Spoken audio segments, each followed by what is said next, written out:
The phone in Lin Huang's hand lit up, displaying the message, "Do you want to continue?" It's with two options, yes or no. A frustrated voice full of exasperation came from him, a gamer who had played for half a year without ever getting an SR card, not even knowing what that card looked like. So unlucky that the system gave him the title Ultimate Noob. Lin Huang, our main character, walked while staring at the phone screen, muttering angrily, "Is this the reward for being a noob?" He paused, rubbed his chin, his eyes gleaming with suspicion. "If I'm unlucky, am I being given a consolation prize or mocked?" Without hesitation, he decisively pressed the yes button. Immediately, the system announced, "Congratulations, player. You have been selected. Your ID is 1234567. The draw will now proceed." After reading the message, Lin Huang was stunned. A wave of anger rose up.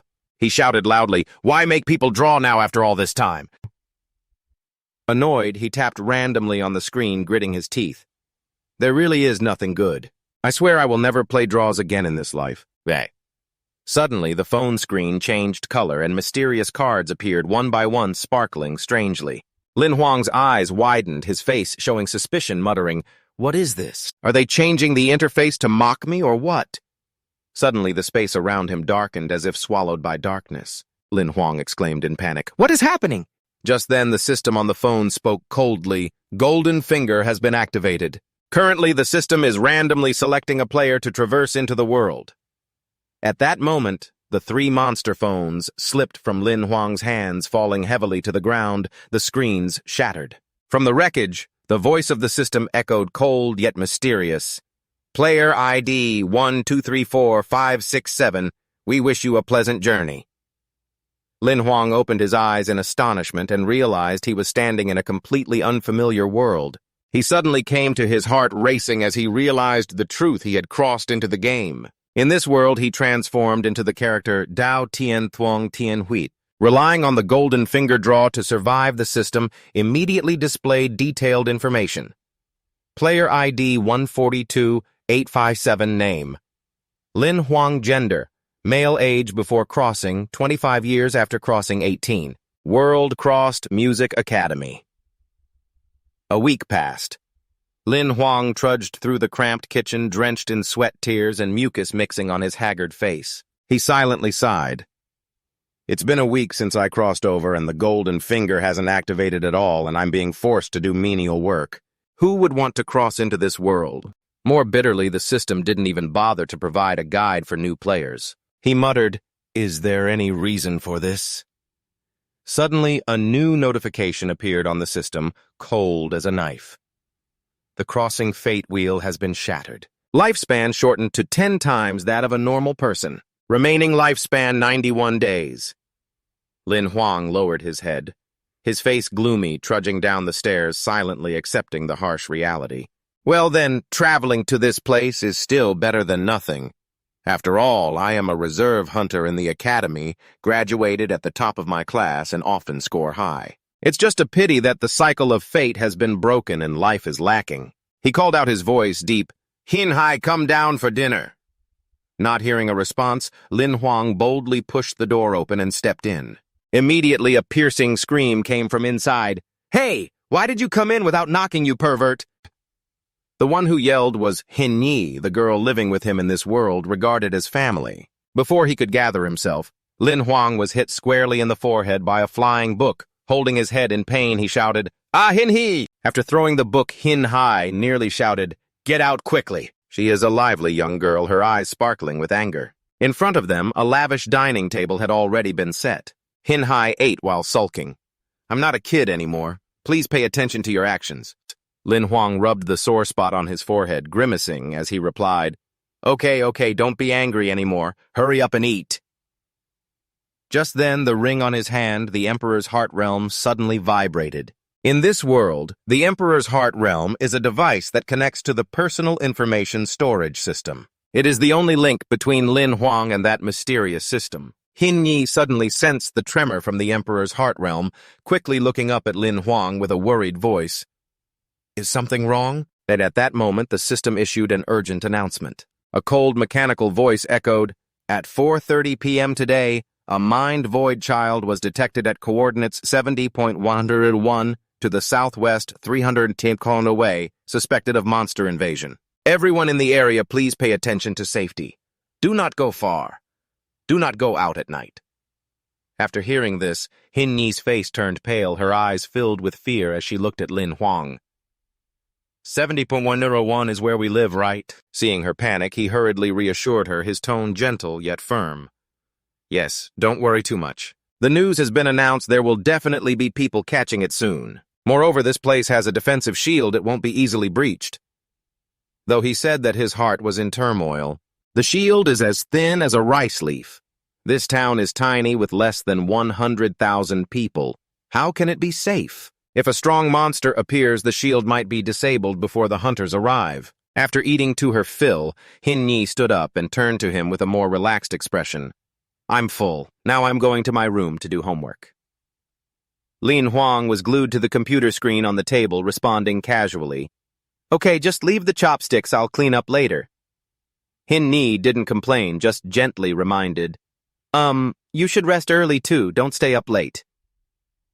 Not paying attention to her words, Lin Huang immersed himself in the information on the screen, thinking about news of a group of platinum hunters hunting monsters nearby. Luckily, this monster is not of a high level, we are temporarily safe. He muttered, killing monsters will get the shattered life essence, just swallow it to prolong life. But with his strength in the Black Iron realm, he probably only dared to look for weak monsters. Tomorrow I will try my luck, I can't just sit here and wait to die. Lost in thought, suddenly a piercing scream from Hin Yi rang out. Ah! Lin Huang was startled and shouted, Hin Yi! Hin Yi panicked and screamed, Help me! Lin Huang hurriedly rushed up to the room, his foot kicked hard against the door, bursting straight inside. As soon as he stepped in, he saw Hin Yi curled up in the corner, her face pale, trembling voice. Save me. By the window, a hideous monster was sneaking in, its red eyes glaring as it approached, ready to attack her. Without hesitation, Lin Huang quickly grabbed a nearby backpack, standing in front of Hin Yi, with a warm but determined voice. Hin Yi, though appearing calm on the outside, was in turmoil inside. Oh no, this is a bloodsucker. He unexpectedly threw the backpack hard at the monster's face and quickly picked up Hin Yi, running while shouting, This one is at least a black steel level, a powerful monster, we can't fight it, run fast. Hin Yi, after hearing this, froze, stammering in fear about the bloodsucker. Lin Huang pushed her into a nearby cupboard, urgently instructing, You hide here, I will lure it outside, it loves to suck the blood of young girls. Hide well, I will find a way to drive it away. Hin Yi looked at him anxiously, but he didn't let her finish, decisively slamming the cupboard door shut, Hin Yi's voice echoing out. Lin Huang gritted his teeth, voice full of determination. I will definitely not let it harm you. As soon as he finished speaking, he quietly observed the monster. It growled, rummaging through the room, its claws tearing apart every corner to find the two of them. Suddenly, Lin Huang dashed out from a hidden corner, loudly shouting to attract its attention. Ugly creature, I'm here! The monster immediately became ferocious, its red eyes locking onto him, charging at an alarming speed. One person and one beast chased each other fiercely. Lin Huang was exhausted, sweating profusely, thinking to himself, Why is it so strong? This monster will definitely not let go. It even had a creepy smile. Meanwhile, Hin Yi, hiding in the cupboard, was in turmoil, tears and snot streaming down her face, silently praying that he would be okay. Back to Lin Huang, he didn't know where he pulled out a gun, aimed straight at the monster, shouting, Ugly creature, take this. As soon as he finished speaking, Lin Huang aimed the gun at the monster and pulled the trigger repeatedly. The beast roared in anger, the sound echoing like thunder, making the space tremble. Its body suddenly erupted in bright red light. Witnessing this scene, Lin Huang broke out in a cold sweat, thinking, Blood energy materialization. Blood energy materialization is a special skill of the bloodsucker species. When activated, it increases strength, changes appearance, and becomes more ferocious. The monster chased after him more aggressively than before, emitting a creepy laugh. Ka-ka-ka. Lin Huang ran while looking back, panicking and thinking, Oh no, it is no longer a black steel level but a bronze level. This time I'm definitely dead. He ran desperately, the monster closely following him without letting up. With no way out, Lin Huang jumped through the window outside. The monster growled immediately, jumping after him, its claws glinting with deadly light. Seeing it had left the house, he felt secretly pleased. He had to lead it away from the house. Suddenly, the beast lunged forward, its sharp claws slashing directly at him. Luckily, Lin Huang dodged and avoided the fatal blow. He was flustered and didn't know what to do when he suddenly realized something unusual. Damn! There's something strange. Although it was blood energy materialized, the power it displayed was only at the level of Black Iron Realm. He observed closely and noticed fresh blood oozing from the wound on the beast's abdomen. He exclaimed, "That's right." As he spoke, he continued to fire at it. It was injured. Thoughts flashed in his mind. It had definitely just escaped the encirclement of the outer city hunters. His expression became serious, and he resolved, "As long as I buy time, this wound will exhaust it." The beast growled, its sharp claws aimed at him as it charged forward. Despite thinking positively, Lin Huang still worried, "But will I survive until then?" While he was lost in thought, the beast suddenly swung its claws and knocked him out. Lin Huang fell flat on the ground, pain shooting through him. It took the opportunity to rush in, intending to deliver a finishing blow. Gritting his teeth, he was determined not to yield. Lin Huang aimed his gun straight at the beast, roaring, "I absolutely cannot die like this!" Gathering all his courage, he shouted, "I cannot die like a loser!" Just after he finished speaking, he pulled the trigger, firing rapidly at its body. The beast howled in pain, its body trembling, gradually losing strength to fight back. It collapsed weakly to the ground. Making whimpering sounds, blood gushed from its mouth, but it still struggled to stand up. At this moment, Lin Huang had the upper hand, his voice full of confidence. "Now you are the prey." After saying that, he charged forward and delivered a powerful kick that sent the beast sprawling on the ground. Taking advantage of the moment, he fired the final shot, almost shouting, "Die, beast!" Completely collapsing, it no longer moved. Lin Huang breathed a sigh of relief, sweat pouring down, murmuring, "Phew, finally it's over." Suddenly, a cold voice echoed from the system. "Congratulations, the player has completed the headhunt, activating Golden Finger." Still reeling from the battle, he asked hesitantly, his voice slightly trembling, "This is—" Before he could finish, the system continued to announce, "The player who completes the headhunt receives a monster card. The player who completes the advanced headhunt receives a level-up card. The player who completes the second advanced headhunt receives a draw opportunity." Lin Huang was stunned, his eyes brightening, when he realized this was the headhunt reward. Just then, a strange creature appeared floating in the air, speaking calmly. "That's right, besides the reward card, you also receive attributes." The voice from behind startled him, and as he turned around, he was shocked to exclaim, What the hell is this?" Seeing Lin Huang's shocked demeanor, the floating creature couldn't help but introduce itself. "This is not disrespectful. I am your Golden Finger." The Golden Finger did not pay attention to his bewildered expression, directly getting to the point, speaking hurriedly. "Back to the main topic, besides the level-up card, you also receive an attribute card and a monster card. Look!" In front of Lin Huang, the shimmering cards appeared. When he looked at his card, he couldn't help but exclaim, "This is too tragic." Then switching to the monster card, he widened his eyes in surprise. "No way!" Observing carefully, he turned to ask Golden Finger, "How are the cards categorized here?" It explained leisurely, "White is common, green is rare, blue is epic, purple is legendary, orange is mythic. In other words, the card you have is of the best rank." Hearing this, an idea flashed in Lin Huang's mind. He quickly asked, "Right, there's one more draw, right? According to you, what are the chances of drawing a rare card?" Golden Finger replied cautiously, "That's just based on luck." After hearing this, Lin Huang felt a headache, both crying and complaining. "Then it's over. Then I am known as black as coal. When it comes to bad luck, no one is worse than Lin Huang." Suddenly, Golden Finger was startled. "There's movement. Someone is coming." Lin Huang quickly wiped his tears and looked around. A seductive voice rang out, and a beautiful girl approached, gently asking, "Did you kill this monster?" She introduced herself. "My name is Lejiang. I received a distress signal saying there was a monster attacking here." Lin Huang nodded, realizing, "Right, it must be my sister who sent the signal. It was this bloodthirsty beast that attacked us." After hearing this, he thought to himself, the Silver Hunter, Lejiang from the Hunter Association, turns out to be a woman. She confidently stepped forward, stepping on the monster's corpse, and asked sharply, "Let me ask again, did you kill it?" Upon hearing this, Lin Huang smiled brightly excitedly, replying, "You could say that. It was already injured before I just happened to be lucky enough to kill it."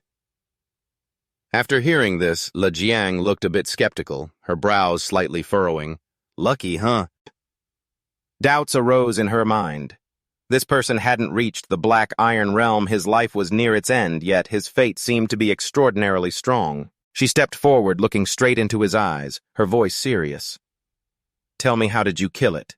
The sudden change in her attitude startled Lin Huang. He thought to himself, does she think I don't believe I could kill that monster just by luck? While he was flustered, unsure of how to respond, he suddenly remembered that Hin Yi was still locked in the cupboard. That's right, Hin Yi. He quickly turned away, not forgetting to tell Lejiang, "Wait for me to go home and meet my sister, then we can talk more." Seeing him leave, she shouted, "Wait!" At that moment, Hin Yi was standing in front of the house, tears rolling down her cheeks, sobbing and mumbling, "Hick, so the house is gone and there's still 32 years' worth of rent unpaid." Just then, Lin Huang ran back, calling out, "Hin Yi." Hearing her brother's familiar voice, she rushed to hug him tightly, crying, "Huh, you scared me to death. Huh, I thought you really died." Seeing his sister like that, Lin Huang felt no annoyance, gently comforting her. "Okay, don't cry, it's all right now." Lejiang stepped forward, witnessing the scene before her, thinking to herself that it didn't matter if this house collapsed or not. She spoke up to reassure, "There's nothing to worry about. My brother has already dealt with that Tam-Tin Copperblood owner by himself." Hin Yi immediately changed her attitude after hearing this, looking at her brother with admiration. "Really? My brother is the top graduate student from the Hunter Academy." Lin Huang, upon hearing this, blushed with embarrassment and awkwardly replied, "Hi, Ni, don't mention it again." But inside he felt uneasy. What is Lejiang investigating? I've been so caught up in family matters that I almost forgot about this woman. Hin Yi then turned to Lejiang and curiously asked, "Oh, right. Who are you and what are you doing at my house?" Lejiang smiled gently and replied to Hin Yi, "I am the silver hunter named Lejiang. I came here following your distress signal." After saying that, she raised the device in her hand and scanned the entire house. Han Yi could not hide her excitement, shouting, "Lejiang is the genius hunter! Lejiang right! I can't believe I get to meet the real person here." Lin Huang, who was observing intently, suddenly exclaimed, "What is this?" "A golden equipment." Lejiang nodded. "That's right. Even though it's just a reconnaissance equipment, it's very rare and can record images of the surrounding environment and recreate them in 3 dimensions. The Hunters Association will use this data to compensate everyone." Upon hearing this, Hin Yi's eyes lit up like car headlights, excitedly exclaiming, "Life, fragment 1 piece costs tens of thousands. Are you really that rich?" Bastard Lin Huang, upon hearing this, couldn't help but be astonished, thinking, "Wow, common black steel equipment requires life fragments for exchange. So is this golden one a heavenly level?" Seeing the attitudes of the 2 siblings, Lejiang laughed. "Ha ha ha, I can't help but boast. Life fragments are nothing, I have plenty." Hin Yi looked at her, her eyes sparkling with admiration. "You're so amazing." Lejiang snapped her fingers, her voice full of confidence. "Wait, let me broaden your horizons." She took out a dazzling golden stone and continued, "This is a life fragment, 3 years' worth of it, as a token of gratitude for calling me Sister Hin Yi." Receiving it smiling widely, she hurriedly thanked, thank you, big sister, I appreciate it a lot." Lin Huang witnessed this scene, feeling a surge of helplessness, thinking that Hin Yi is not as simple as she seems. Lejiang then turned to him, her tone serious. "The process of you killing that monster was not suspicious, but I noticed that she hesitated." Lin Huang couldn't help but speak up. "What exactly do you want to investigate that you can't just say directly to me?" Lejiang no longer beat around the bush, stating directly, "The Tam-Tin Copper monster is difficult for me to handle alone, let alone the fact that your life is at risk and you haven't reached Black Steel Realm. Do you perhaps have golden equipment or higher? If so, I am willing to buy it at a high price." Lin Huang scratched his head awkwardly, replying, "You see what my situation is like, right? That golden equipment you just mentioned is the first time I've seen it." He thought to himself, "It seems that golden equipment is truly rare, and money may not be able to buy it." Seeing his honest attitude, Lejiang approached, patted his shoulder, and laughed heartily. So that's it, I misjudged you. Your life isn't without a way to be fixed. If you find a way, you will definitely become a big character.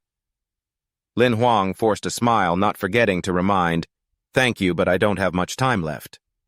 Lejiang nodded, preparing to leave, not forgetting to advise, The damage report has been sent. Tomorrow, members of the Hunter Association will come to provide free accommodation for everyone. Wait for news, okay? Lin Huang replied. Sorry for bothering you.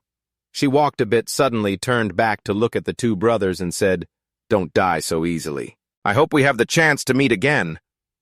As Lejiang's figure gradually faded, Hin Yi turned to her brother, worriedly asking, Brother, where will we sleep tonight? Lin Huang was also concerned. It was really hard to predict. He led her into the living room, gently saying, Just rest here for one night, we'll figure it out tomorrow.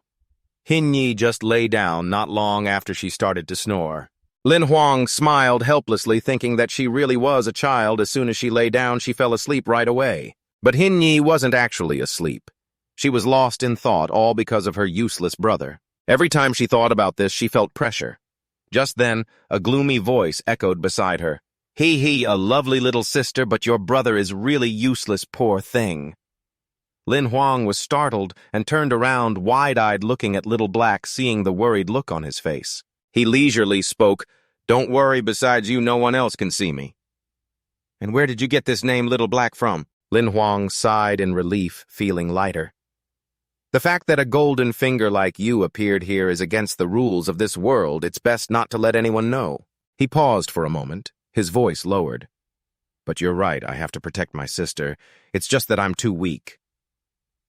Little Black pretended to be naive. Oh. Lin Huang took a deep breath, his voice firm. I want to withdraw the card. Despite his decisive attitude, Little Black still hesitated to ask, Are you sure you want to withdraw the card? He gritted his teeth, clenched his fists, confirming immediately. A brilliant circle of fire appeared in the air, gradually condensing into a card. The system spoke coldly. Congratulations, the player has received a mission card. Lin Huang held the card, sweat pouring out, his voice trembling. Mission card. He flipped the card over and indeed saw the 3 words mission card prominently on the other side.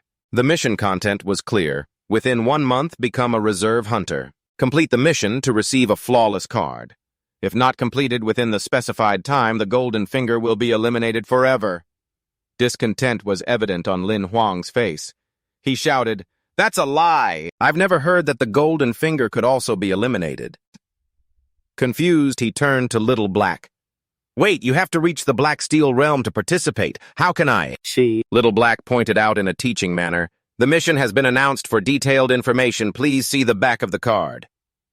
Hearing this, Lin Huang tugged at his hair, tears streaming down his face. He tightly held the cursed mission card, silently lamenting, Sure enough, what bad luck, still bad luck. Lin Huang's eyes flashed with sharpness. He put away the mission card, his voice full of determination. No matter what the flawless card is, I must complete this mission. We can't afford to lose Xiaohe. I have no other chance. The next morning, the first rays of sunlight fell on Lin Huang's dilapidated house. From inside, Hin Yi's voice rang out, Brother, I'm going to school now. He flung the door open and called out, I heard that the psychological issues with the child have been resolved recently, but still be careful. Don't wander off. Hin Yi rushed out, her mouth stuffed with bread, looking hurried. Then Lin Huang kept rambling. Someone is coming to fix the house today. I'll send you the address of the temporary place later. She responded curtly, Uh-huh. He watched Hin Yi's figure gradually disappear, smiling fondly at the little girl. It's almost time for school. As he turned back inside, he slammed the door shut, his voice tired. Now I have to take care of the main issue. As he entered, he was startled to see Xiaohe sticking out its tongue, bulging its eyes, doing all sorts of strange things. Lin Huang shouted in panic, Xiaohe! He quickly picked it up to check. Xiaohe confusedly raised its paw. Can't you see I'm licking my fur? Ignoring its words, Lin Huang urged, My issues are more important than that mission card. How can I complete it? Xiao. He continued to lick its body, nonchalantly replied, Actually, let's not talk about whether you can pass the hunter selection exam. To register, you must at least reach the Black Steel Realm. It seems our fate ends here. Anger flared up inside Lin Huang. He clenched his fists, glared, and grabbed Xiao. He's neck. If that's the case, I'll cook dog meat stew for lunch. Xiaohei panicked and quickly shouted, Wait! I'm serious unless you find a way to register or some other method. Wait. Lin Huang rubbed his chin, his eyes contemplative. In a short time, reaching the Black Steel realm is as hard as climbing to the sky, but there are ways to register for the exam. He released Xiaohei, speaking decisively. You can summon the bloodmark entity and use it as a proxy to participate in the competition. Xiaohei nodded in agreement. That's right. Summoning the proxy system can also be registered as an exception.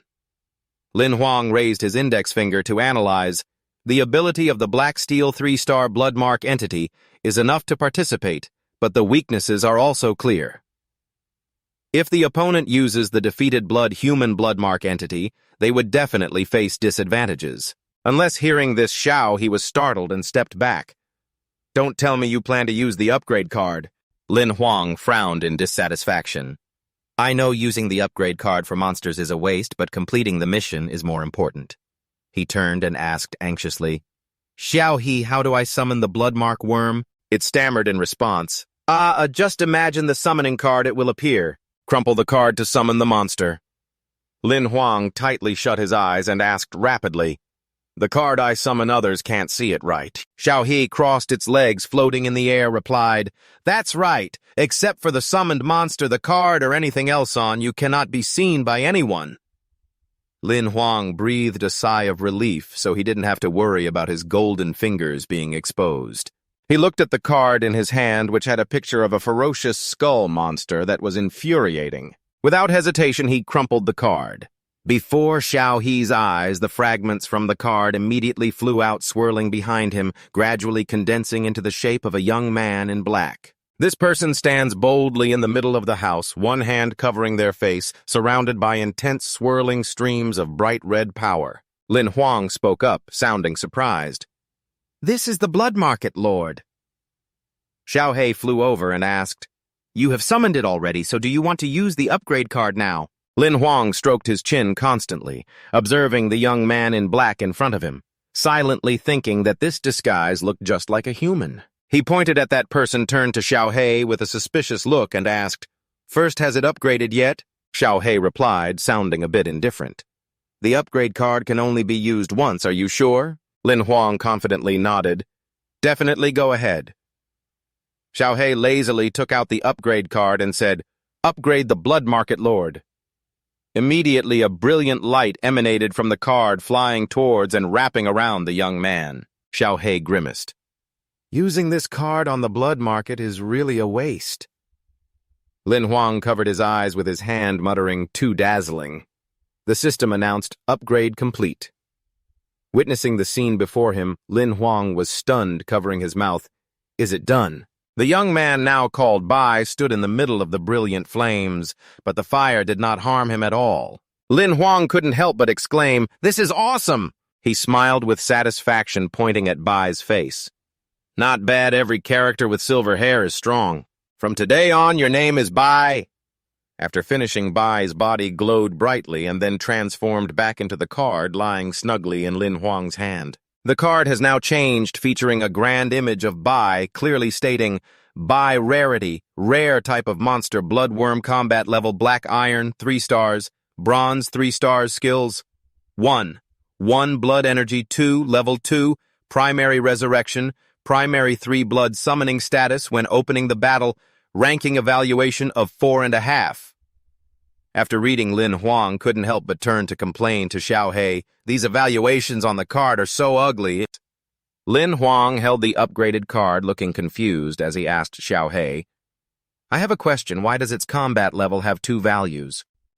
Xiaohei tilted his body, glanced at him with one eye, and explained leisurely, For example, after leveling up, the bloodworm has reached bronze 3 stars, but since the master is you who is still in the black iron realm, its level when summoned is pulled down to only show black iron 3 stars.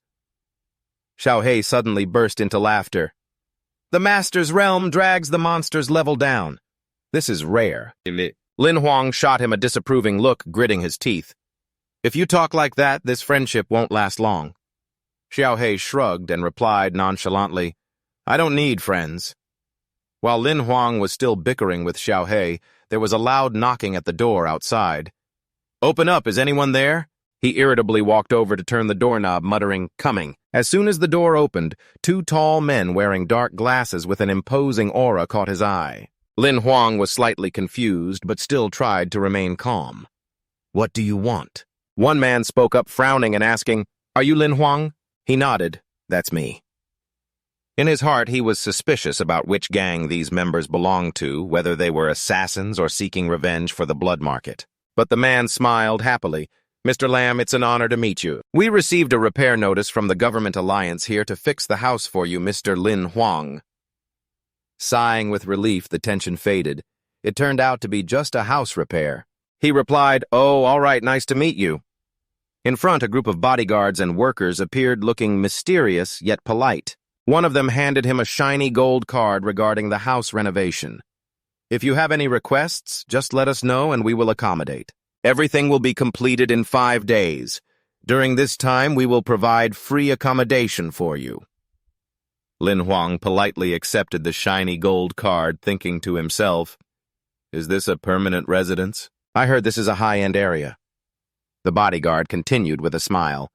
Leave the rest to us. We will make you satisfied. The scene before him was an airy, cool area right in the city center. It was a vast school welcoming bright sunlight and a pleasant breeze every day. In front of the entrance, 2 guards stood firmly ensuring absolute safety. The compensation from the government alliance for the damage caused by the monster was astonishingly high. Lin Huang and his sister Hin Hai walked down the path leading to the temporary house, sweating profusely under the scorching summer sun. Hin Hai wiped her forehead, panting. Brother, this place is close to our school. I never expected to stay here someday. Lin Huang nodded. Even though it's in a high-end area, this place is among the most luxurious. They stopped in front of a magnificent building with intricately carved gemstone floors and 6 magnificent columns on either side of the stairs exuding opulence. Outside, 2 people warmly welcomed them. Esteemed guests, please come this way. It was evident that this place was built with great care. Lin Huang and Hin Hai were starving, unable to wait.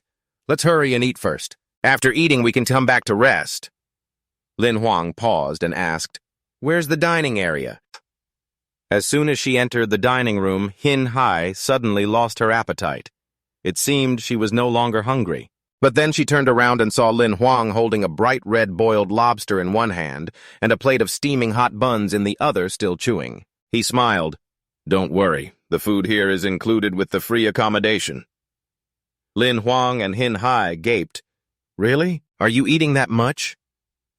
Hearing this, she immediately rushed to the dining table, devouring the food happily. Next to her was a plate of dumplings stacked higher than her head, and under the table was a plate of chicken. She grabbed a chicken leg, munching delightfully, so good Lin Huang stood by, helplessly watching his sister change so quickly. Who said they were not hungry just now? While he was eating, he suddenly paused with crumbs still on his lips. Why was it so quiet around all of a sudden? Suddenly a person entered the dining room, tall and big, usually dressed in a black outfit covering his whole body, making everyone around tremble in fear. Behind him was a gigantic sword with a majestic posture and aura that was mysterious and terrifying. His hands were clenched, as if ready for battle, with a scar crossing one eye, adding to his fierce appearance. Hin Hai was focused on eating, looked up curiously and asked, Brother, look at that person. Lin Huang hurriedly interrupted, his voice anxious. Sister, don't look, don't talk, just eat. But he couldn't focus on eating. His back was cold, silently thinking why he felt like that man was looking this way. Hin Hai stretched her belly, satisfied. Hey, I'm full now. Seeing that, Lin Huang immediately stood up, grabbing his sister's hand to pull her away. Hin Hai staggered after him, still reluctant. Oh, but I haven't had dessert yet. Ignoring her words, he silently thought that this person was not right. They had to escape quickly. Lin Huang secretly looked back and saw the man called Quotnyat slam the table and stand up, leaving the meal behind, food scattered everywhere from the strong slam. He left under the astonished gaze of everyone. Lin Huang murmured, No way, big brother, eat more. In the hallway, Hin Ni exclaimed, Wow, walking on this carpet feels like walking on clouds. She was dazzled by the luxury of the hotel, while Lin Huang remained vigilant. In such a big hotel, why does he keep following us? Hin Yi pointed at room 302, happily exclaimed, "Brother, this is our room." Lin Huang didn't pay attention to Hin Yi's words, his mind heavy with calculations. Even if I can't win, I must protect my sister. He stood in front of her warily, looking at the man, his voice icy. "Why are you following us?" The killing intent from Quat Nyat suddenly surged, his face serious, but the atmosphere suddenly relaxed. He slowly said and opened the door of the opposite room. "I'm in the room across." Lin Huang awkwardly scratched his head. "Sorry." Qin Yi excitedly entered the room, running around exclaiming, "The room is so big! It has 2 bedrooms. It's so beautiful, come over and see." Lin Huang replied, his voice still nervous, like in an action movie. "Wait a minute, I'll be right there." Hin Yi plopped down on the sofa, satisfied, saying, "Brother, there are so many people here. If he is a bad guy, he wouldn't dare to do anything." Lin Huang sighed. "Yeah, it's probably just me being too tense. All right, you go shower and do your homework, then take a break." Qin Yi pouted. "It's hard to be in such a fancy place. I want to play more." The clock struck 12:10 a.m. Seeing Hin Yi peacefully asleep in bed, the sound of her snoring echoed. Lin Huang felt somewhat relieved. He thought, these past 2 days have been tough. He opened the system screen, murmuring, "The selection competition for reserve hunters a few years ago has some highlight videos online. Watching them for experience should be helpful." On the screen, a girl appeared, having just won a match. Behind her was a chaotic scene, flames burning fiercely as if just having gone through an extremely tumultuous moment. Lin Huang exclaimed, "Ah, this is the Battle of Lejiang from that year, so strong, no wonder he's a talented silver hunter." Suddenly, he was startled by sounds coming from the opposite room. He murmured, "It's past midnight. What is that scarred man doing outside?" Lin Huang in the deserted hotel hallway tried to step out quietly, making no sound. The dark path was only illuminated by the flickering streetlights. Lin Huang looked down from the high floor, thinking to himself, "That's him. The man in the solid armor with a gap gripping a huge sword, tightly strolling through the quiet night." His mysterious aura became even more frightening under the moonless sky with the wind howling fiercely. He wondered, what is he planning to do? Suddenly, he assumed a fighting stance, the sword held horizontally against his neck, ready to strike. With just a small movement, the blade created a strong gust emanating an astonishing aura. Suddenly, he swung the sword up to the sky. A terrifying shockwave echoed. Lin Huang looked down from above and suddenly realized he was practicing swordsmanship. He sighed to himself. The decisive sword technique was exactly what he was missing. Continuing to swing the sword, each strike was a moment for Lin Huang to closely observe his technique. There are 18 moves. If I watch a few more times, I'm sure I will remember them. One swing of the sword cut through the air, creating 2 brilliant streams of blue light. The more Lin Huang watched, the more pleased he was. Staying at this hotel was definitely worth it. Suddenly, a bird-like creature appeared outside the house, announcing, "Fast delivery has arrived. Please accept the package." A caption appeared. "Heavenly language bird. A low-level monster, can speak human language, has good flying skills, capable of storing items domesticated by humans for transportation." Lam Hein was brushing her teeth, leaning over to ask, "Did you buy something?" In front of her was the sight of Lin Huang sitting amidst a pile of packages. Half his height, the heavenly language bird still hovering nearby, saying, "Mr. Lam, your items have arrived. Please sign for them." Lin Huang looked at Hin Yi in confusion, urging, "That's right. Hurry up and change. We're almost late for class." Hin Yi, with toothpaste still on her mouth, turned to ask, "Why did you suddenly decide to buy something? What did you buy?" Lin Huang grimaced, pushing her inside while saying, "It's the stuff I need to prepare for the entrance exam." "Don't look anymore. Hurry up and get ready for school. We're almost late." After a struggle, he finally managed to shove Hin Yi into the room. The room was now left with only Lin Huang and the unopened packages. He sighed. "Phew, these things have cost almost all my savings. I hope it's worth it." He opened each package eagerly. Lin Huang casually sat on one package, holding a gray box of explosive, armor-piercing bullets. There were only 10 rounds, but in a critical moment they would definitely save him. His eyes stopped at the large, unopened package on the ground. He muttered, "Next is the main item." From the box, he pulled out a sharp sword as long as he was tall.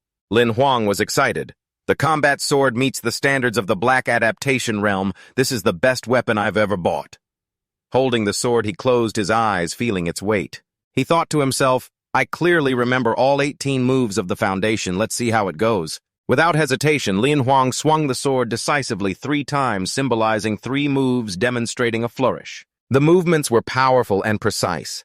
At that moment, the heart realm on his hand lit up, announcing, Congratulations, player, you have obtained a fragment of the great wilderness sword skill. Lin Huang happily turned to Xiao He, asking, Xiao He, what is a skill fragment? Xiao He replied, his tone a bit dismissive. It's just a basic item. Gather enough fragments and you will be able to acquire the skill. Possessing that skill, hearing this, Lin Huang's eyes sparkled. He tightened his grip on the sword, saying, Then it's as easy as eating corn. I just need to practice a few more times, maybe I'll gather enough. But Xiao He, looking bored, floated in the air, mumbling, Dream on, darling. Immediately, a vivid image of himself diligently practicing the sword appeared before Lin Huang, each sharp movement slicing through the air. Xiao He explained, The practice must achieve over 80% effectiveness to be considered effective training. Only the first time counts for fragments, meaning only when you achieve 100% effectiveness will you get a fragment. After hearing this, Lin Huang's expression slightly changed, his eyes revealing astonishment. He exclaimed, So you're saying that I can only get a fragment if I practice exactly 100% of his moves? Xiao He replied without hesitation. That's right.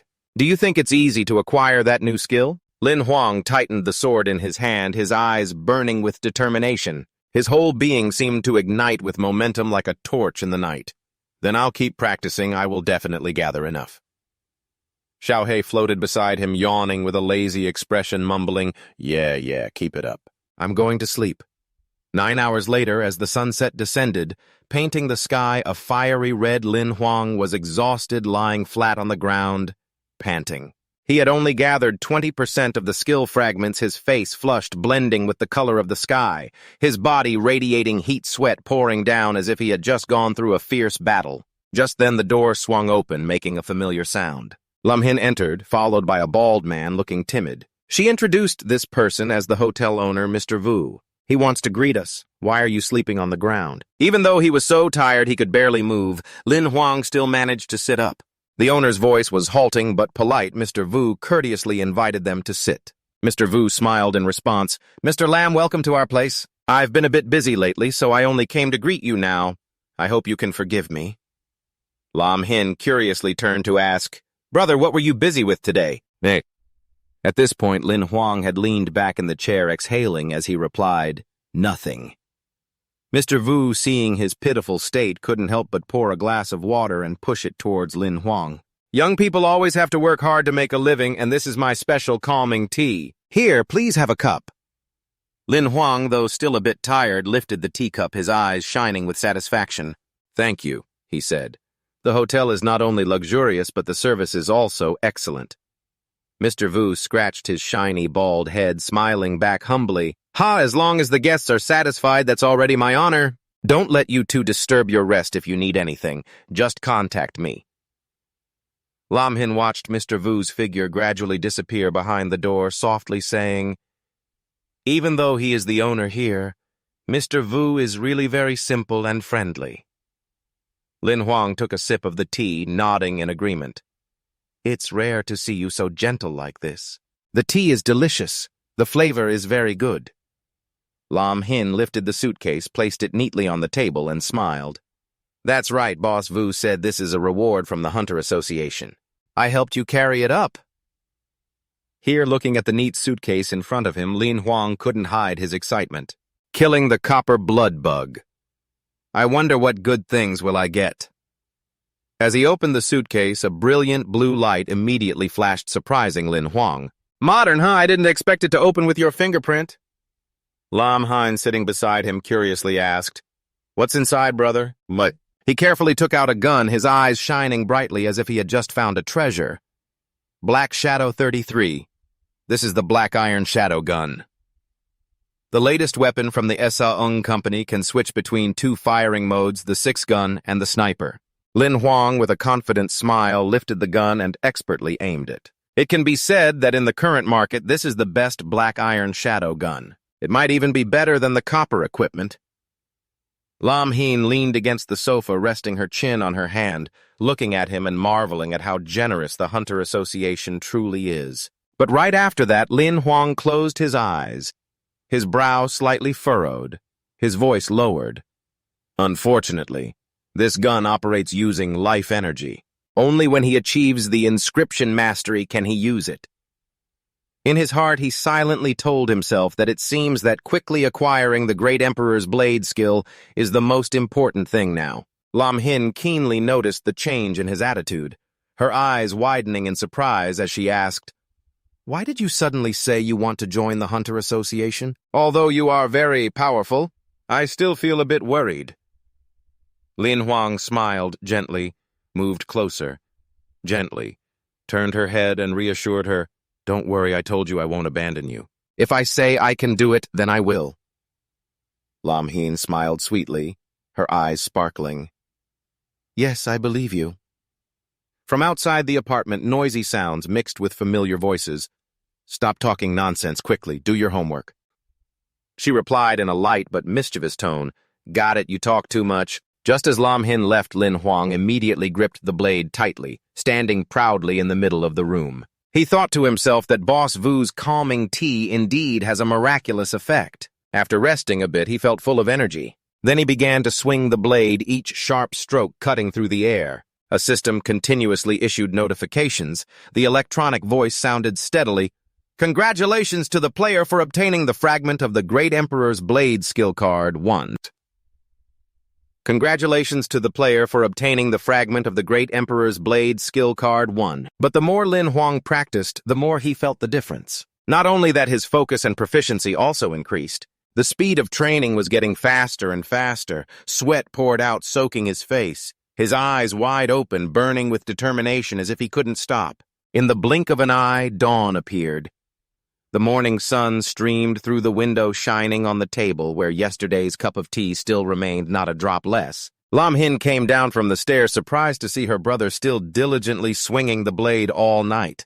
"Are you not sleeping, Lin Huang?" His eyes were tightly shut from exhaustion, but inside a flame of determination still burned bright. "The chances of obtaining the fragment are increasing, so I have to continue." He mumbled. The sword in his hand seemed to merge with his body. Each slash felt like a possession, continuing a few more times. Lam Hin looked at her brother in that state without saying another word. She smiled, put on her backpack, and cheerfully walked out the door. "I'm going to school." As the morning light flooded the room, the system panel lit up again, announcing, "Congratulations! The player has obtained the fragment of the Great Emperor Sword technique."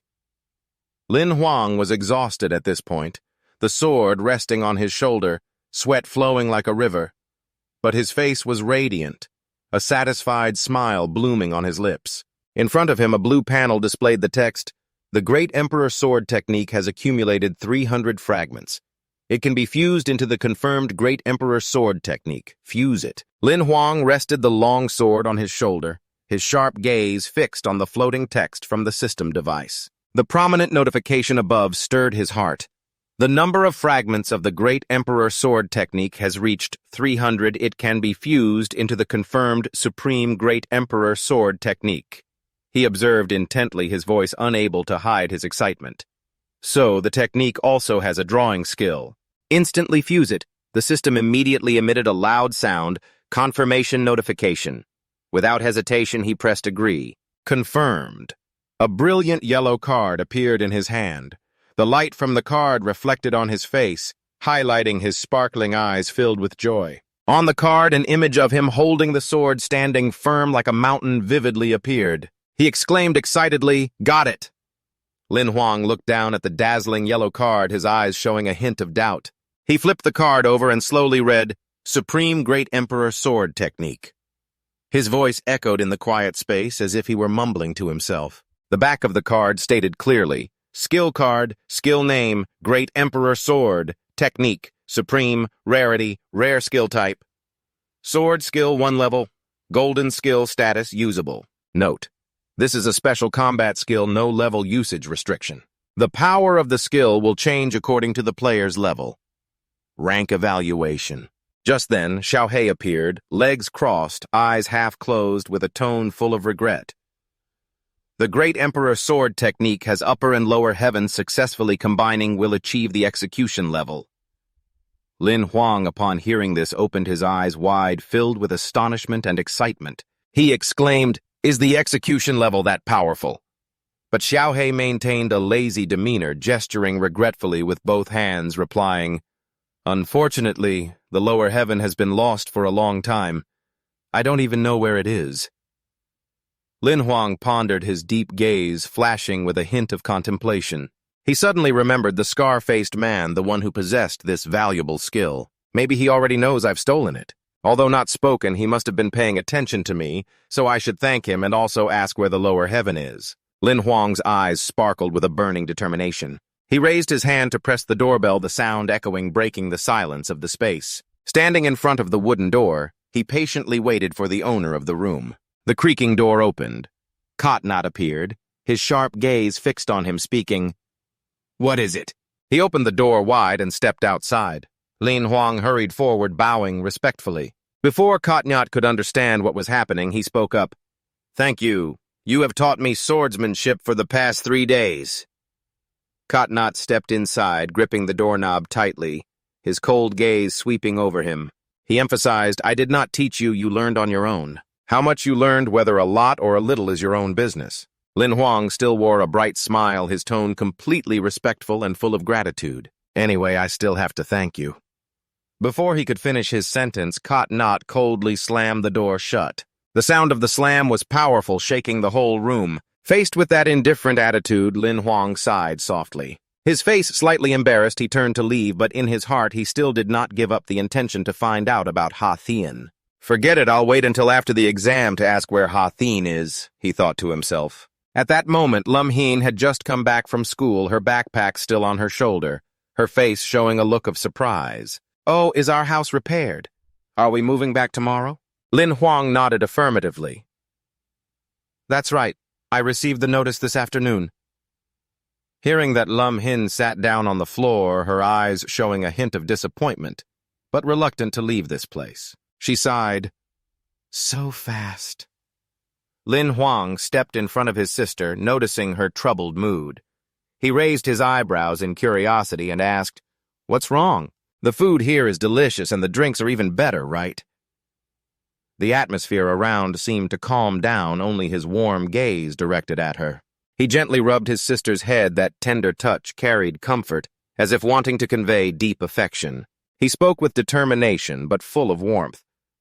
"Don't worry, in the future I will definitely give you a life hundreds of times better than here." Lum Hien lowered her head, her eyes showing a hint of sadness, but deep within them sparkled a strong belief in her brother's promise.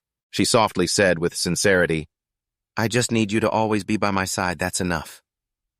The two siblings stood next to each other, their gazes directed towards the brightly lit skyscrapers in the distance. Lin Huang smiled lightly, patting her shoulder. "Go to sleep, tomorrow will be a busy day."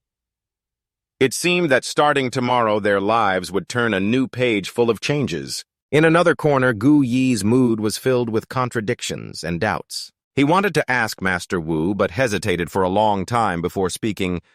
"Sir, I don't understand." Master Wu glanced over, his gaze sharp. "What's wrong, Gu Yi?" "Me." Gu Yi frowned, his voice full of confusion. "This kid was lucky to kill a bloodworm, but his level is too low. The wheel, disease, is also about to break. He can only live for another 2 months at most. What do you see in him?" Master Wu lowered his head, his eyes half closed. His calm voice rang out.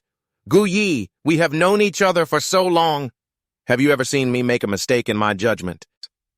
His words not only showed confidence in his ability to judge people, but also seemed like a subtle reminder that made Gu Yi waver slightly. He looked up, his expression surprised.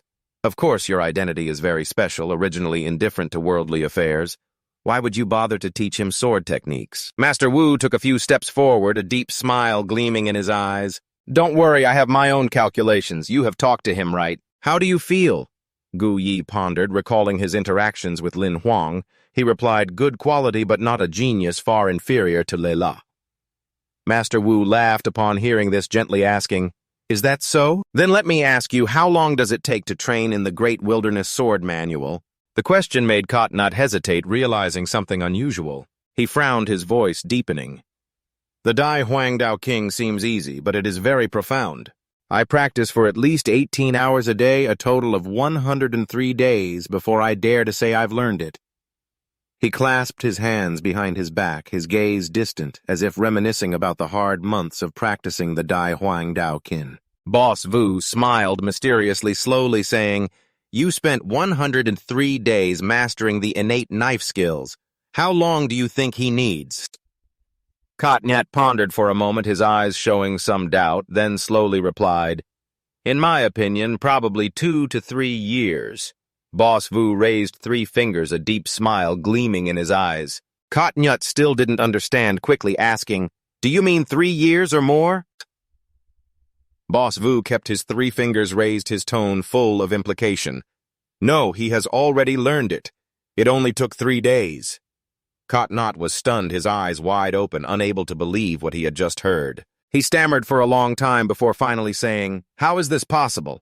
Boss Vu did not respond, only smiled, leaving Kotnyat standing there still in shock. He quickly stepped forward, his voice gentle but firm. Why can't it be? The next 2 days they packed up, we should leave too. Kotnyat closed his eyes, a moment of dissatisfaction flashing by, but unable to defy the order, he had to nod, his voice low. Yes. The next day, the sky was clear, and the brilliant sunshine shone down on the villa. Lin Huang and Lum Hing stood frozen in front of the house, their eyes wide with disbelief at what was unfolding before them. Lum Hing exclaimed, her voice trembling, Are we dreaming? Lin Huang was also overwhelmed by the magnificent scene, unable to hold back, and exclaimed, What is going on? Both stood still, their eyes glued to the house in front of them, full of doubts, as if they had gone to the wrong place. Why does the house number belong to us? Just then, a well-dressed man with slicked-back blonde hair, looking like a typical multi-level marketing employee, approached. He beamed at the two upon seeing them, his voice full of enthusiasm. Mr. Lum, welcome home. The man quickly walked over, shook Lin Huang's hand, his face bright. Are you satisfied? Lin Huang was still in a daze, frowning to confirm it was mainly just fixing the places damaged by the monsters. The man laughed heartily, his eyes squinting. You are a friend of Miss Lei Dai. Of course we have to put in our utmost effort. Lin Huang was stunned. A girl's image flashed in his mind, but he still couldn't believe it. He muttered softly, as if questioning himself. Lum Hin stood beside him, hurriedly covering her mouth, looking astonished. Brother, he is talking about Sister Lei Lang Ha. The man nodded affirmatively. That's right, Miss Lei Dai helped everyone submit the application. After the superiors reviewed, they decided that this repair must be done well. Lin Huang leaned closer, his voice softly curious as he asked the blond man, What status does Lei Lang have? He bent down, covering his mouth with his hand, whispering as if revealing a secret. You don't know. Her father is one of the 3 vice presidents of the local Hunters Association, and her mother is a counselor of the Regional Government Alliance. After saying that, he quickly led the two away, but before leaving he turned back with a bright smile. Wishing you both happiness. Goodbye. See you again. Lin Huang and Lam Hin stood silently watching the figure of the man fade away. He muttered softly, his tone quite blunt. It would be better if it were goodbye forever. I don't want the monsters to destroy the house anymore. Lam Hin, standing beside him, chimed in mischievously. So they thought you were a friend of Sister Lelang. Wrong person to flatter. Lin Huang merely smiled, not caring much about that. The important thing now is that their house has been renovated into a magnificent, dream-worthy place. He smiled with satisfaction. No matter what, we can consider ourselves lucky. Lam Hin admired the house, her eyes bright with uncontainable joy. It's beautiful. These people may have a slightly wrong mindset, but their aesthetic sense isn't bad at all. Stepping inside, Lin Huang saw Lam Hin excitedly exploring every little corner of the house. She gasped in awe at the luxurious furniture, the attractive scenery outside, and the exquisite details of the interior. Everything caught his eye, making him feel somewhat at ease. But in his heart, he had already started thinking about more important matters. The house issue was settled now. He could focus on the main task, he thought to himself, his eyes flashing with determination. 3 days later, the atmosphere became lively as hunters from all over gathered. The preliminary hunting competition was about to begin, bringing excitement and fierce competition. Everyone was well prepared with their spirits high and equipment ready to achieve the best results. Under the clear blue sky, white clouds drifted lazily, creating a peaceful scene contrasting with the approaching tension. Suddenly, Lin Huang took a deep breath and shouted in excitement. Lin Huang's eyes widened, filled with astonishment mixed with fear. He was riding on the back of a wind beast, a low-level monster but with formidable strength. With its excellent flying ability, explosive speed, and sudden power, it amazed everyone. Although it had been tamed for human transport, the feeling of gliding through the wind on its back still made Lin Huang pale, his voice trembling. This is too exhilarating. The wind beast soared through the sky, its feathers flying wildly in the fierce wind. Its terrifying speed was beyond imagination. At base number 7, C-87 Lin Huang and the wind beast flew through the sky at breakneck speed. Before long, a vast base appeared before him, and he couldn't help but exclaim, "We've arrived in less than 2 hours." The wind beast truly lives up to its name. When they landed, the wind beast automatically walked into the pen, while several others were still soaring in the sky, perhaps transporting other contestants to the competition. Lin Huang moved forward, his gaze scanning the bustling base. He thought to himself, "There are too many people, where should I go to apply?" In his mind, the image of Lam Hin appeared, her eyes sparkling as if cheering him on. "I must be careful," he reminded himself, briefly worried that he had left all his savings for Lam Han before returning. She should be fine at home. Those thoughts surged like an invisible source of motivation, giving him strength to overcome all challenges. Suddenly, a voice called out, pulling him back to reality. "Hey, the guy over there, you came to participate in the reserve hunter selection too, right? We're on the same path. Let's go together." A young man with blonde hair and a bright, energetic face waved at him with a cheerful smile. Lin Huang nodded without hesitation. Sure." Hearing this, the young man quickly stepped forward, casually putting his arm around Lin Huang's shoulders like old friends. He laughed heartily. "Let me introduce myself. I'm Ya Yi Hang. I didn't expect you to dare to participate before reaching the Black Steel border. That's commendable bravery." Lin Huang, caught up in Ya Yi Hang's enthusiasm, smiled back. "I'm Lin Huang, thanks for the compliment." Seeing Ya Yi Hang's friendly demeanor and warm handshake, Lin Huang couldn't help but feel a big question mark arise in his mind. What kind of relationship is this? Since when did we become close? In front of outpost number 7 C-87, under the jurisdiction of the Hunter Association, crowds of people created a bustling scene. Ya Yi Hang's voice rang out excitedly. "I'm not wrong, this outpost of the Hunter Association has hunters taking on missions and regular people too. The numbers are quite large." Lin Huang walked ahead, his eyes scanning the lively surroundings. He turned to Ya Yi Hang curiously and asked, "You seem very familiar with the Hunter Association, huh?"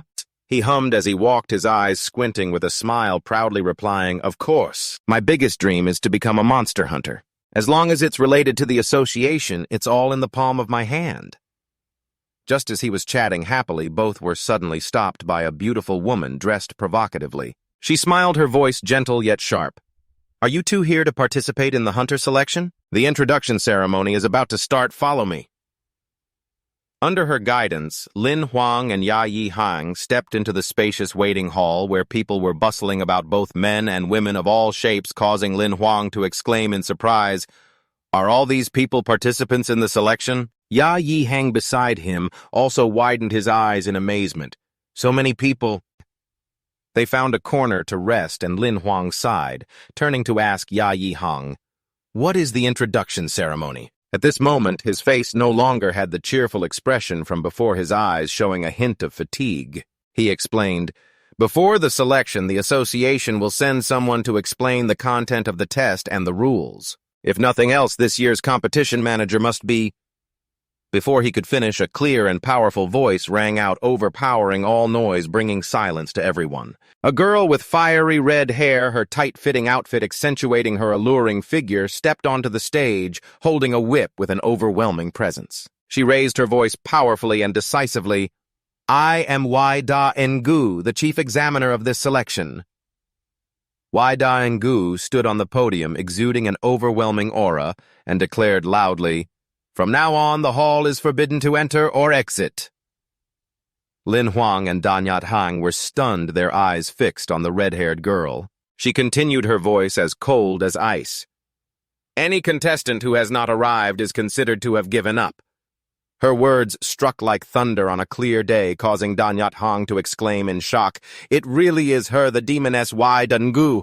With a not-so-friendly face, she swept her cold gaze across the hall and warned, "Next I will introduce the rules of the competition. While I'm speaking, if anyone interrupts, don't blame me for being rude."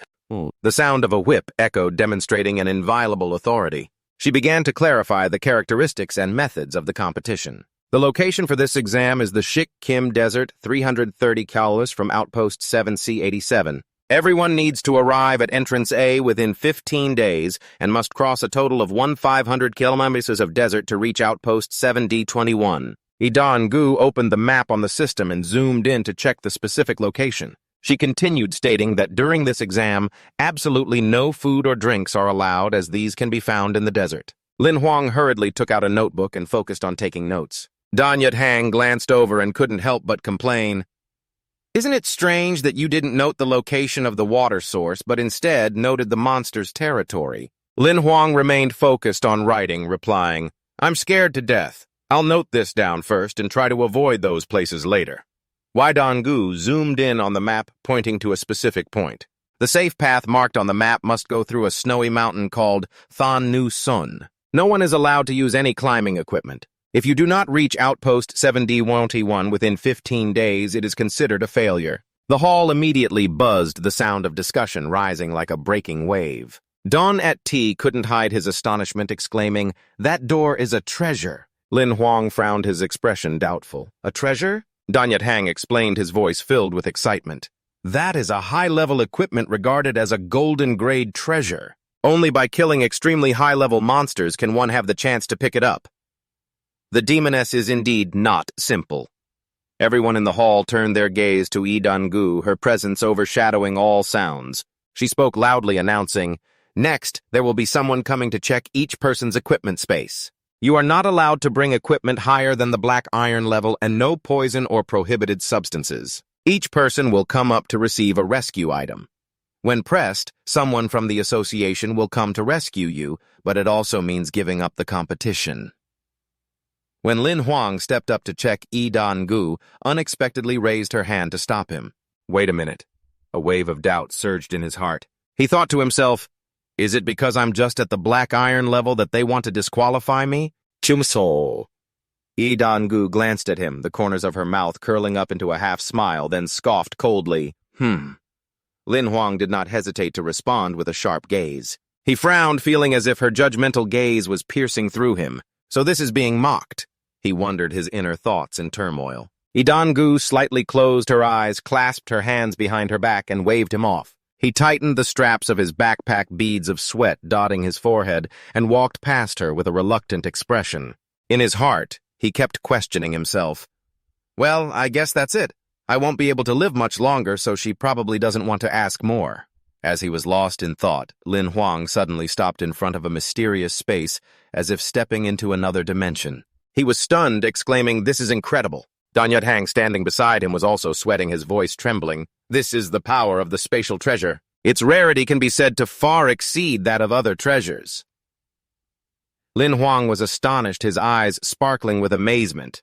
What female ghost it should be called Doraemon Cat? Before he could fully fathom the situation, Danyat Hang stammered in panic, "What is that?" At this moment, Idan Gu stood upright, pulling the whip in her hand, taut, making a sharp sound. Following her were 4 people in black, their serious faces exuding an oppressive aura. She continued, "The equipment space guidelines for everyone have been checked, and now we will begin. Everyone connect the Emperor's heart ring to the association's network. All navigation and positioning functions will be closed, only the item pickup function will be opened." The auditorium erupted in chaos, everyone panicked, feeling both fear and dissatisfaction. One person blurted out, "No way is the mission this harsh this year."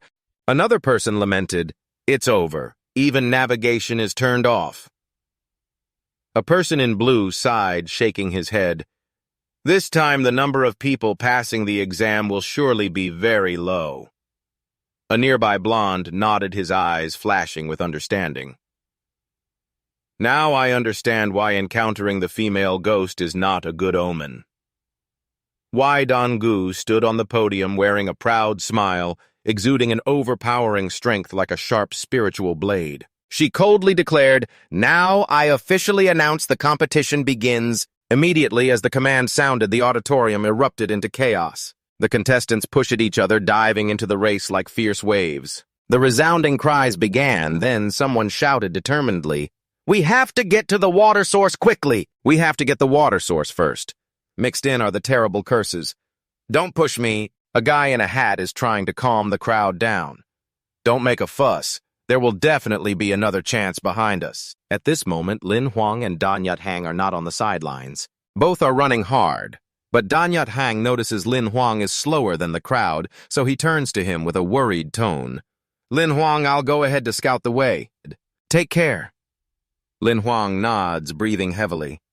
"Okay, I'll take my time." Watching the crowd gradually fade away, he feels a bit helpless. "In fact, I also want to be quick but don't have the strength." He thinks to himself at his speed, he estimates he can only cover about 40 kilometers in a day, and in 15 days he fears he won't even finish half the journey. Up high, Wai Donggu sits cross-legged, exuding an air of untouchable power. Next to her is a man in black, his face hidden behind a mysterious mask, sneering mockingly. "The Black Iron Realm hasn't arrived yet, and you're here to participate in the selection, thinking there's something special about it. It seems that your abilities are below standard." Wai Donggu remains silent, her gaze cold as ice, not the least bit shaken by the mockery. Inside, she understands that true strength does not lie in appearance or words, but in determination and fighting spirit that transcends all limits. The red-gold desert stretches endlessly with vast sand dunes painting a desolate and lonely landscape. The bright yellow of the sand further highlights the harsh dryness of this land. The deep blue sky contrasts with the ground, the blazing sun shining down, casting long, undulating shadows on the sand like motionless waves. Lin Huang trudges heavily on the burning sand, a lonely figure amidst the vast desert. Tiuhak hovers beside him, equally listless, his eyes half closed as if about to fall asleep. Lin Huang's footprints are imprinted in the sand, stretching from afar as a testament to his perseverance on this arduous journey. Tiuhak, with a somewhat bored tone, speaks up. "At your speed, it would take you a year to cover 1,500 kilometers." Lin Huang raises his hand to shield his forehead, his tired gaze directed forward as he replies in a hoarse, exhausted voice. "I'm not the same as the other Black Iron Realm participants. If I run like them, I wouldn't last half a day." Tiuhak glances at him, his eyes filled with doubt. "Except for the 2 days of climbing snow-capped mountains, you need to cover at least 100 kilometers every day to possibly finish." Lin Huang opens the notebook he has been keeping since Wai Donggu guided him, carefully reviewing each line. Tiuhak feels a hint of regret, speaking in a sad tone. "Therefore, relying solely on me is not enough. The system only has supporting functions. I cannot assist you." Lin Huang says, his eyes lighting up with a glimmer of hope, looking at Tiuhak, as if seeking help. "You just need to provide information. I can handle the rest." Tiuhak remains cross-legged, hovering, eyes half closed, his tone filled with suspicion.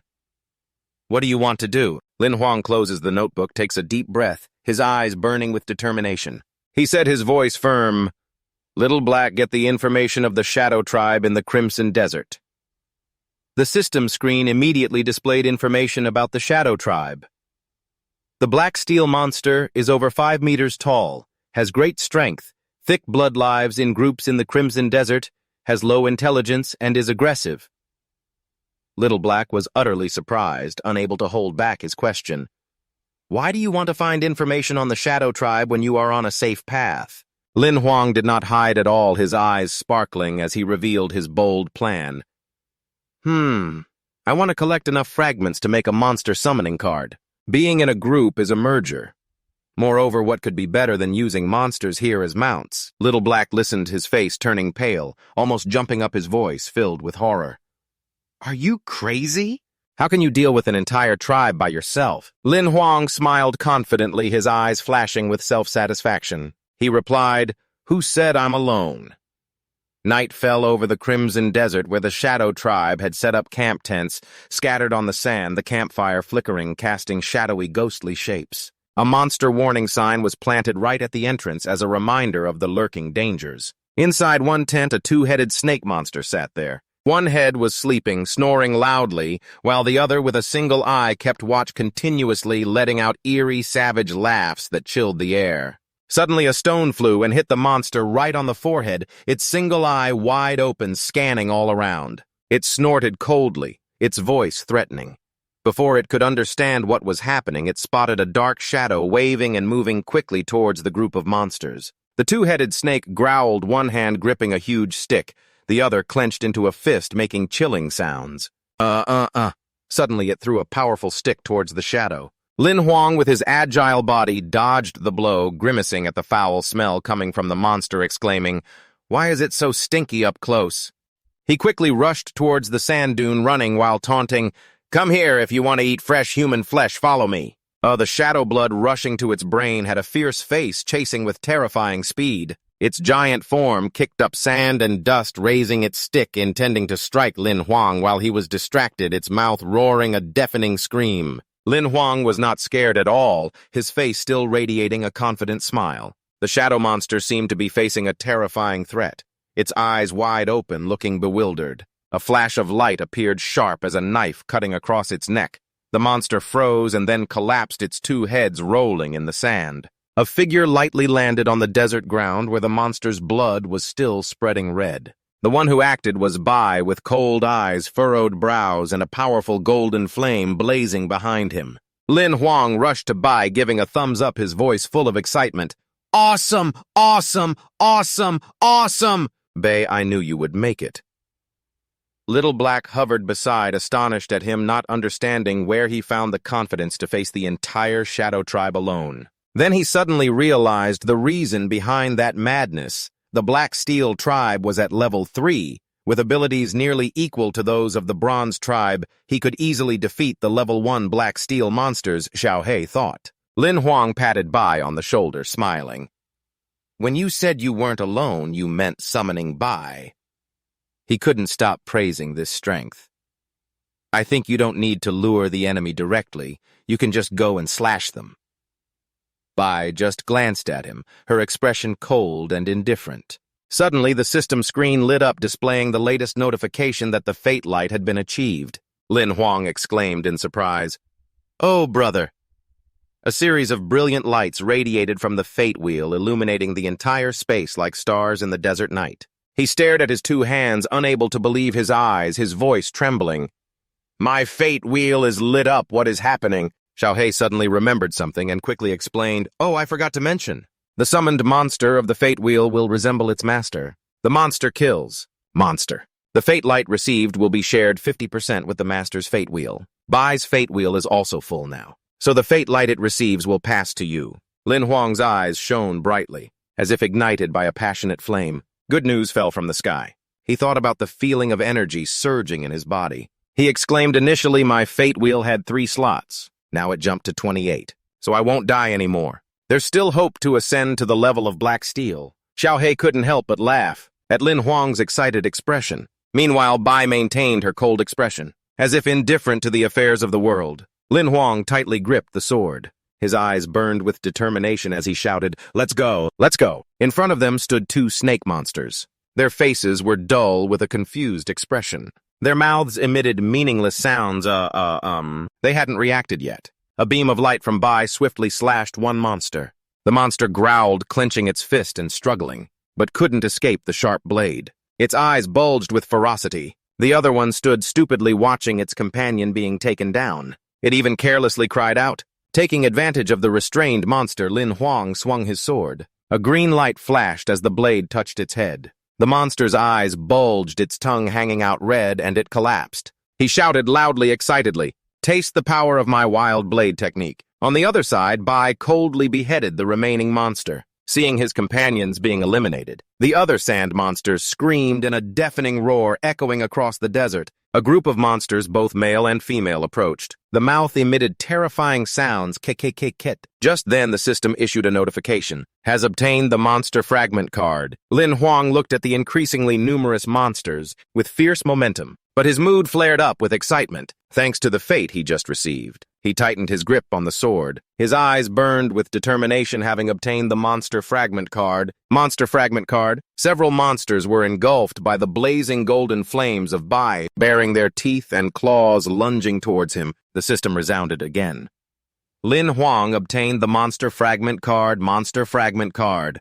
Surprised, but joy overwhelmed everything. The more monster fragments fell, the more he could summon. He thought to himself, lamenting there were too many fragments.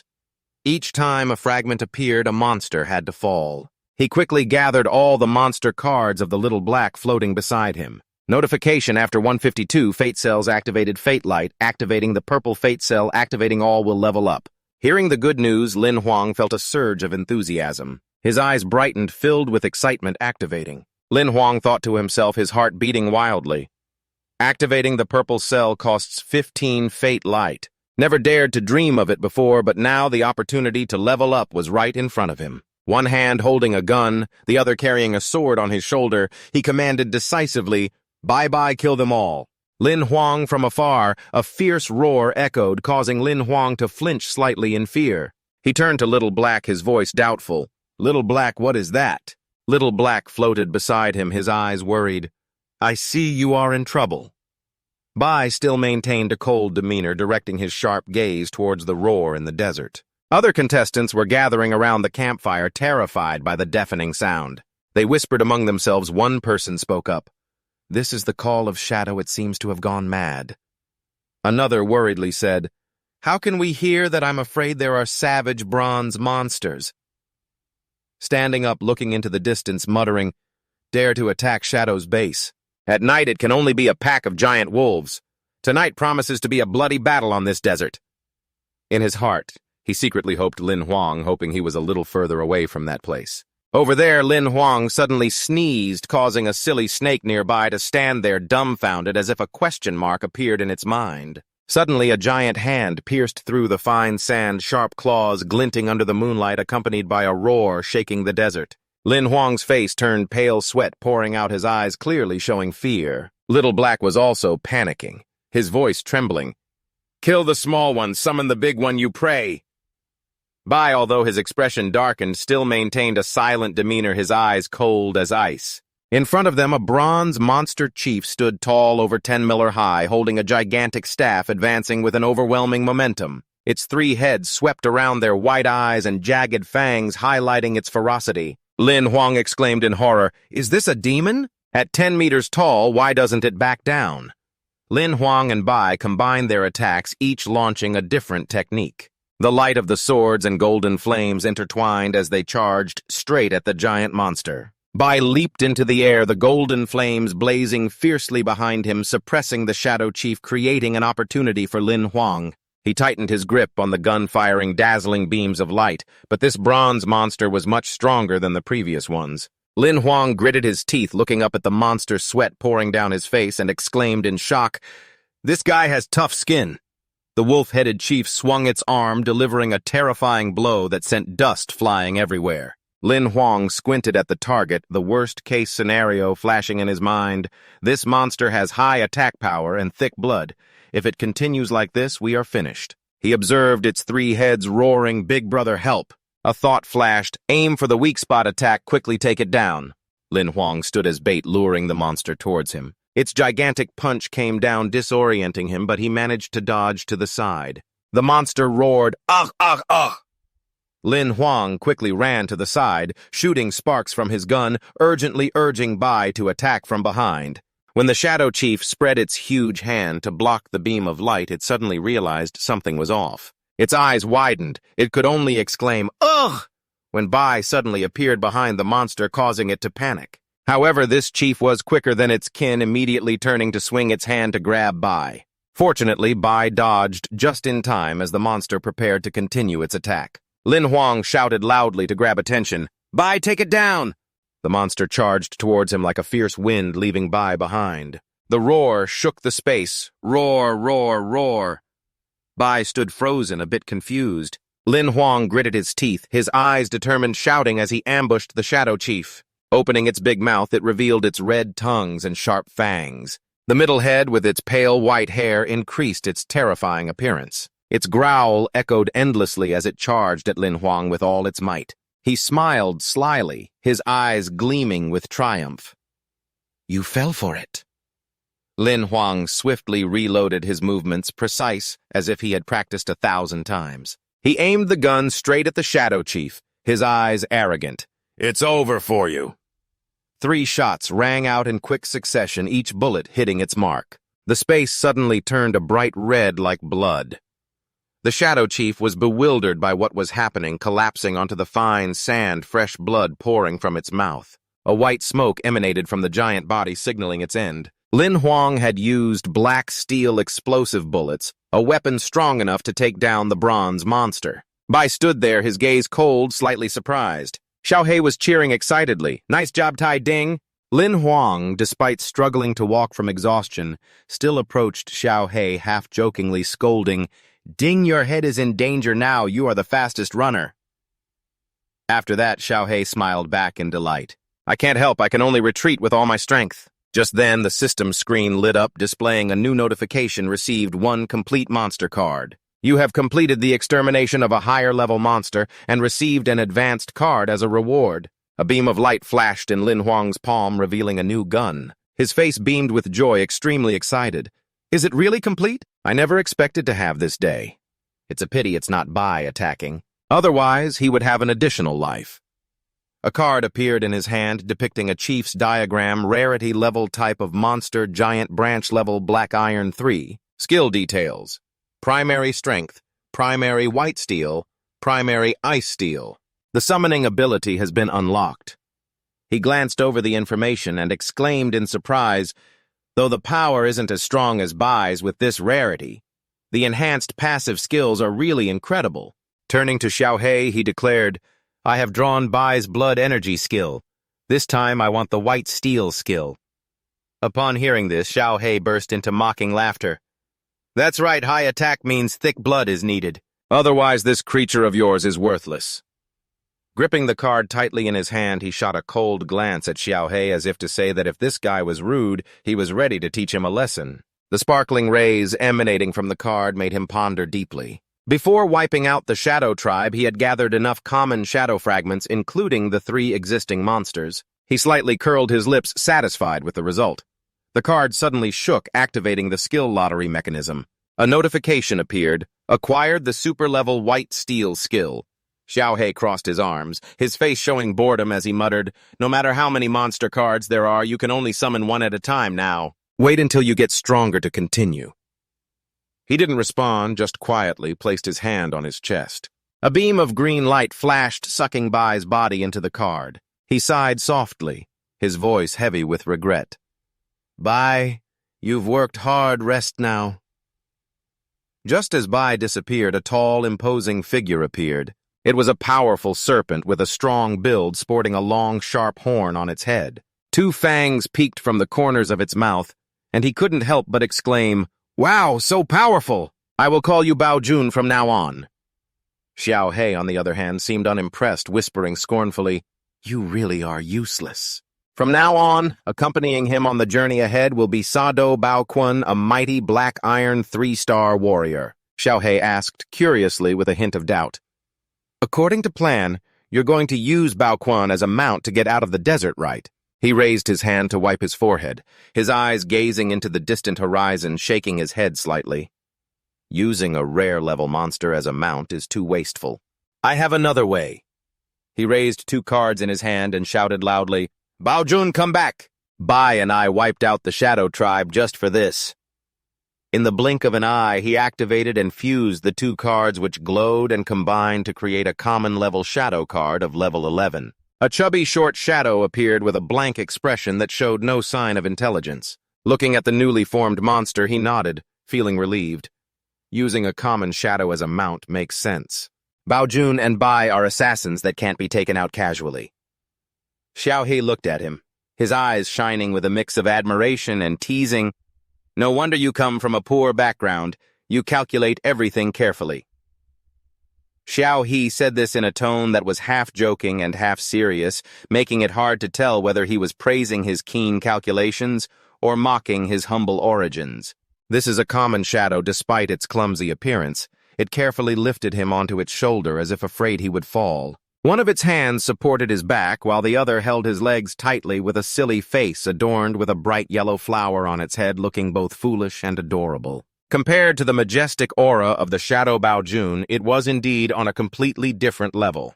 Xiao He floated along, explaining, when similar cards appear, they depend on their rarity. A card with a higher rarity can swallow a lower rarity card and gain a random skill upgrade.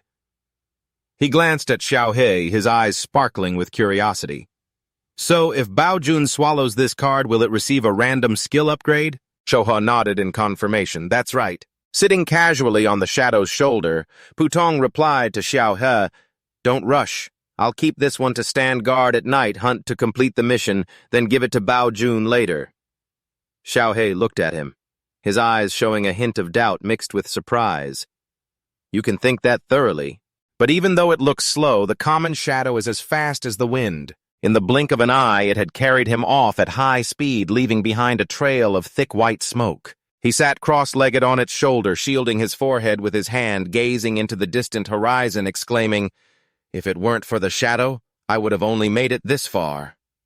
Due to moving too fast and its massive size, the shadow didn't notice the large iron chain blocking the path, tripping and crashing heavily into the sand. He was thrown off, shouting loudly, "What was that shadow?" Fortunately, his reflexes were not bad, and he turned to land safely. He snorted coldly, his eyes sharp. "Humph, which fool dares to mess with me?" Suddenly a voice rang out, startling him. "Aren't you afraid of dying talking like that?" He was bewildered, unsure where the voice was coming from or who it belonged to. Behind him, Putong lay sprawled, crying, pitifully looking weak and vulnerable. From a distance, a group of teenagers appeared, laughing and mocking him incessantly. In the hands of the purple-clad, blonde-haired guy was an unpleasantly arrogant attitude. He spoke with a mocking tone, his sharp gaze fixed on him. "So you're the little devil you are, the Black Iron Conjurer, and you dare to participate in the craftsman's competition without even reaching the required level." The two ordinary snake beasts beside him, unclear if they understood his words, bared their teeth and growled, clearly showing hostility. He glanced at the group behind the blonde guy and realized that none of them had good intentions. He brushed the dust off his clothes and replied coldly, "So it's you, huh? I thought it was some strange beast." Today, the blonde guy heard him curse, his face turning red, gritting his teeth in anger. "You little brat! Who are you calling a beast?" Next to him, a long-haired guy with a solemn and inscrutable appearance stepped forward. He smiled amiably, his tone gentle. "Are you Lin Huang? Sorry for the trap that got you caught. I am Ta Ko Kang, and this is my cousin Tiet Kit. We mean no harm. We hope you can overlook this." He wasn't interested in their names and simply replied flatly, "No need. I need to move on." Time was more precious than gold to him right now. He couldn't afford to stop and chat or make acquaintances. He glanced at Ta Ko Kang and silently assessed, "This guy is definitely the leader of that group." Humph, smooth talker, sweet words, hide malice, not a good person. Ta Ko Kang still maintained his smile, continuing in a seductive tone. "This selection process is quite challenging. Even if the conjurer summons strong monsters, acting alone weakens their abilities significantly. Moreover, your snake beast can't climb the snowy mountains. How about we team up? When we reach the snowy mountains, we will help you get there." Hearing those words, his expression darkened. However, he skillfully declined, his voice calm but resolute. "Thank you for the kind offer, but I'm used to going alone. I don't like teaming up."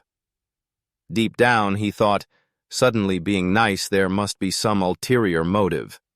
Ta Ko Kang reached out, pretending to welcome, "Mr. Lum, please reconsider." But Tiet Kit beside him had lost patience, secretly reaching behind to slowly pull out a knife from his belt, his gaze flashing with danger. Tiet Kit showed his frustration, revealing the true intentions of his group, shouting with contempt, "Little brat, don't think you can act tough just because we are being nice. If it weren't for our need for your snake beast to quickly get to the snowy mountains, who would care about your life or death? What about being a conjurer? Taco is not a place for you to act cocky." He glared at them, his eyes burning with determination. "So are you guys refusing to give way?" "Je sais." A thought quickly crossed his mind. In the world of clans, families that reach golden level or higher are recognized as nobility by the government alliance. It's not surprising that they are relying on their status. Tiet Kiet, losing patience, pulled out his knife threateningly. Don't waste words with him anymore. Tako Kong, though still trying to appear patient, no longer spoke as politely as before. Mr. Lum, I don't mean to make things difficult for you, but your attitude shows no respect for anyone. You will regret it later. Tiet Kiet stepped forward, arrogant and overbearing, appearing ready to use his fists to convince him. A guy like him only knows how to be obedient after a fight. With a shout, the entire group charged forward, intending to deal with him. The shadow roared fiercely, creating a rumbling atmosphere ready to face the battle. But just as their swords swung down, the shadow suddenly vanished. The group was stunned, stuttering, before finally exclaiming, "It vanished, it disappeared." Tiet Kiet, with a sneering face, charged straight at him, shouting, "To catch the enemy, you must catch the leader first." He seemed to think that he could easily handle him since he hadn't reached the Black Steel realm. He smiled provocatively, looking straight at him. "Let's see if you have the guts." Before he finished speaking, Bach appeared, taking a decisive fighting stance, confronting Tiet Kiet's group. He stared wide-eyed, unable to believe the scene before him, unconsciously muttering something. But before he could fully recover from his shock, he was struck repeatedly by a brilliant golden light from Bach, blood spewing from his mouth, along with a painful grunt. The three companions of Tiet Kiet saw the situation was not looking good, hurriedly running over, anxiously shouting, "Big brother!" The first guy to run back shouted in panic to his companions, "So it turns out he can still summon monsters." Another one rushed over, urgently ordering, "Hurry and save him!" Lin Huang calmly reached out to retract the monster card. Immediately, Bach activated the summoning, and then Bao Quan appeared, standing nearly 10 meters tall, exuding a fierce aura. The group that was about to rush to save Tiet Kiet suddenly froze, stunned at the sight of the gigantic monster behind him. The two companions turned around, horrified, unable to believe their eyes. One guy stammered, "No, it shouldn't be!" The other stared wide-eyed, muttering, "How can this be?" In an instant, Bao Quan swung its gigantic fist, knocking one guy away. He screamed. The cry, full of pain, echoed the scream, seemingly giving strength to Bao Quan. It roared, its aura exploding, throwing another guy backwards, causing the group to panic. After being knocked down by Bach, Tiet Kiet staggered to his feet. His whole body trembled, strength completely depleted. He groaned in a pained voice, "Oh, damn it!" Tako Kong witnessed the terrifying strength of the youth they had once looked down on, unable to help but be stunned. He thought to himself, a summoner who hasn't reached the Black Steel realm, how could he summon 3 monsters? How is it possible? Lin Huang stood there with an arrogant aura behind him, was Bao Quan with terrifying combat strength. The golden smoke emanating from its body further enhanced its majesty. Bao Quan glared, its mouth emitting terrifying growls. One of his eyes flashed a bright red, his arrogant voice questioning them. "Didn't you want to teach me a lesson? So is this the end?" Bao Quan roared, throwing a powerful punch towards Tako Kang. He quickly raised his shield, fortunately managing to block the blow. He screamed loudly, his voice trembling, "Mr. Lum, let's talk things over slowly." Tiet Kiet stood beside, pale with fear. Long stirred up, he muttered, "The black iron grade protective weapon is about to break. This monster has strength equivalent to the Copper City level." He decisively issued an order. The tyrant growled, retracting his fist. Following the command, he coldly looked at Tako Kang, halting to see what this noble young master wanted to say. Tako Kang hurriedly softened his tone, sweetly mixed with a hint of pleading. "Mr. Lum, it was our fault to trouble you out of greed. I apologize." Tiet Kiet listened to Tako Kang's humble words, unable to suppress his boiling anger. He not only did not know his own strength, but also made provocative remarks. Tako doesn't need to fear him. If he kills someone, this kid will lose his qualification to compete and be blacklisted by the Hunters Association, never able to participate in the selection again. Moreover, he is a noble with the Alliance. Killing a noble is considered a serious crime. Hearing Tiet Kiet's foolish words, Tako Kang immediately turned around. His face darkened and shouted, "Shut up!" He stepped in front of Lin Huang, extending his hand. His tone softened as if retreating was advancing. "For you, Tako treats others with respect. I apologize on behalf of them, ready to compensate, make friends, and invite you to choose an equipment from my collection." Lin Huang looked straight into Tako Kong's eyes. His sharp gaze recognized the obvious insincerity. He spoke firmly, "I don't need your compensation," but his hand slightly moved, stopping in front of Tiet Kiet. It turned out he was not rejecting the compensation, but aiming at that arrogant Tiet Kiet. He pointed directly at him, clearly stating, "I want all the items in your storage space to compensate for the psychological damage you caused earlier." Tiet Kiet, kneeling on the ground, was stunned, unable to believe his ears. He frowned, roaring, "What?" Taking advantage of his relaxed guard, he suddenly threw a dart that pierced through the air, rushing towards him. Tiet Kiet excitedly shouted, "Without a summoned monster, you're just a useless piece of trash. What are you demanding?" But the weapon did not reach the tyrant as he swung his hand to stop it, emitting a furious roar. With bright eyes directed at Tiet Kiet, he clicked his tongue repeatedly as other darts flew towards him like rain. Unable to contain his anger, he leaned to the side, drew his gun, and fired continuously at Tiet Kiet, his voice cold as ice. "Do you really think I lack combat ability?" The tragic cries of Tiet Kiet echoed throughout the space. Yes, he was hit by a bullet from his gun. Bright red blood gushed from his mouth, and the wound on his shoulder caused him to collapse. The atmosphere immediately became tense and suffocating. Tako Kang was stunned, standing like a statue, unable to react to the situation out of control. He did not expect Lin Huang to be this strong. Tiet Kiet now no longer held any arrogance. He knelt on the desert sand, his eyes filled with fear and despair, his body trembling from the continuously bleeding wound. He raised his hand towards Tako Kang, his voice trembling in a plea. "Tako, help!" Tako Kang closed his eyes, helplessly sighed, and felt a surge of fear at Lin Huang's power. He stepped forward, standing in front of Tiet Kiet. He looked up, his gaze trembling. He coldly looked down, his voice sharp. "I give you 3 seconds, but not to apologize or to hand over the equipment in the storage space." He raised his gun, the barrel pointed straight at Tiet Kiet's head, his gaze resolute, filled with determination. In the moment of silence, he continued in a thunderous voice, delivering his last words. Those words were like a sharp blade pushing Tiet Kiet into the depths of despair. Tiet Kiet fell onto the sand, watching the barrel of the gun aimed at his forehead. Not understanding where he found a bit of confidence, he roared in threat, You wouldn't dare to kill me!" "If you dare," Lin Huang interrupted, his attitude icy, his eyes glowing red. "If you dare, then I will be disqualified from the competition, right?" He displayed an unyielding mindset, not flinching under any pressure, looking straight at Tiet Kiet. He lowered his voice, filled with murderous intent. "Do you think I care about that?" He knelt down, stepping hard on Tiet Kiet's bleeding shoulder, causing him pain, gritting his teeth. Holding the gun, he pointed it straight at his head, his gaze unwavering. He smiled confidently, his eyes icy. "The summoner has not arrived yet. It's rare for Black Iron to summon monsters, let alone 3. Even if I don't become a hunter, I am already a target sought after by major figures."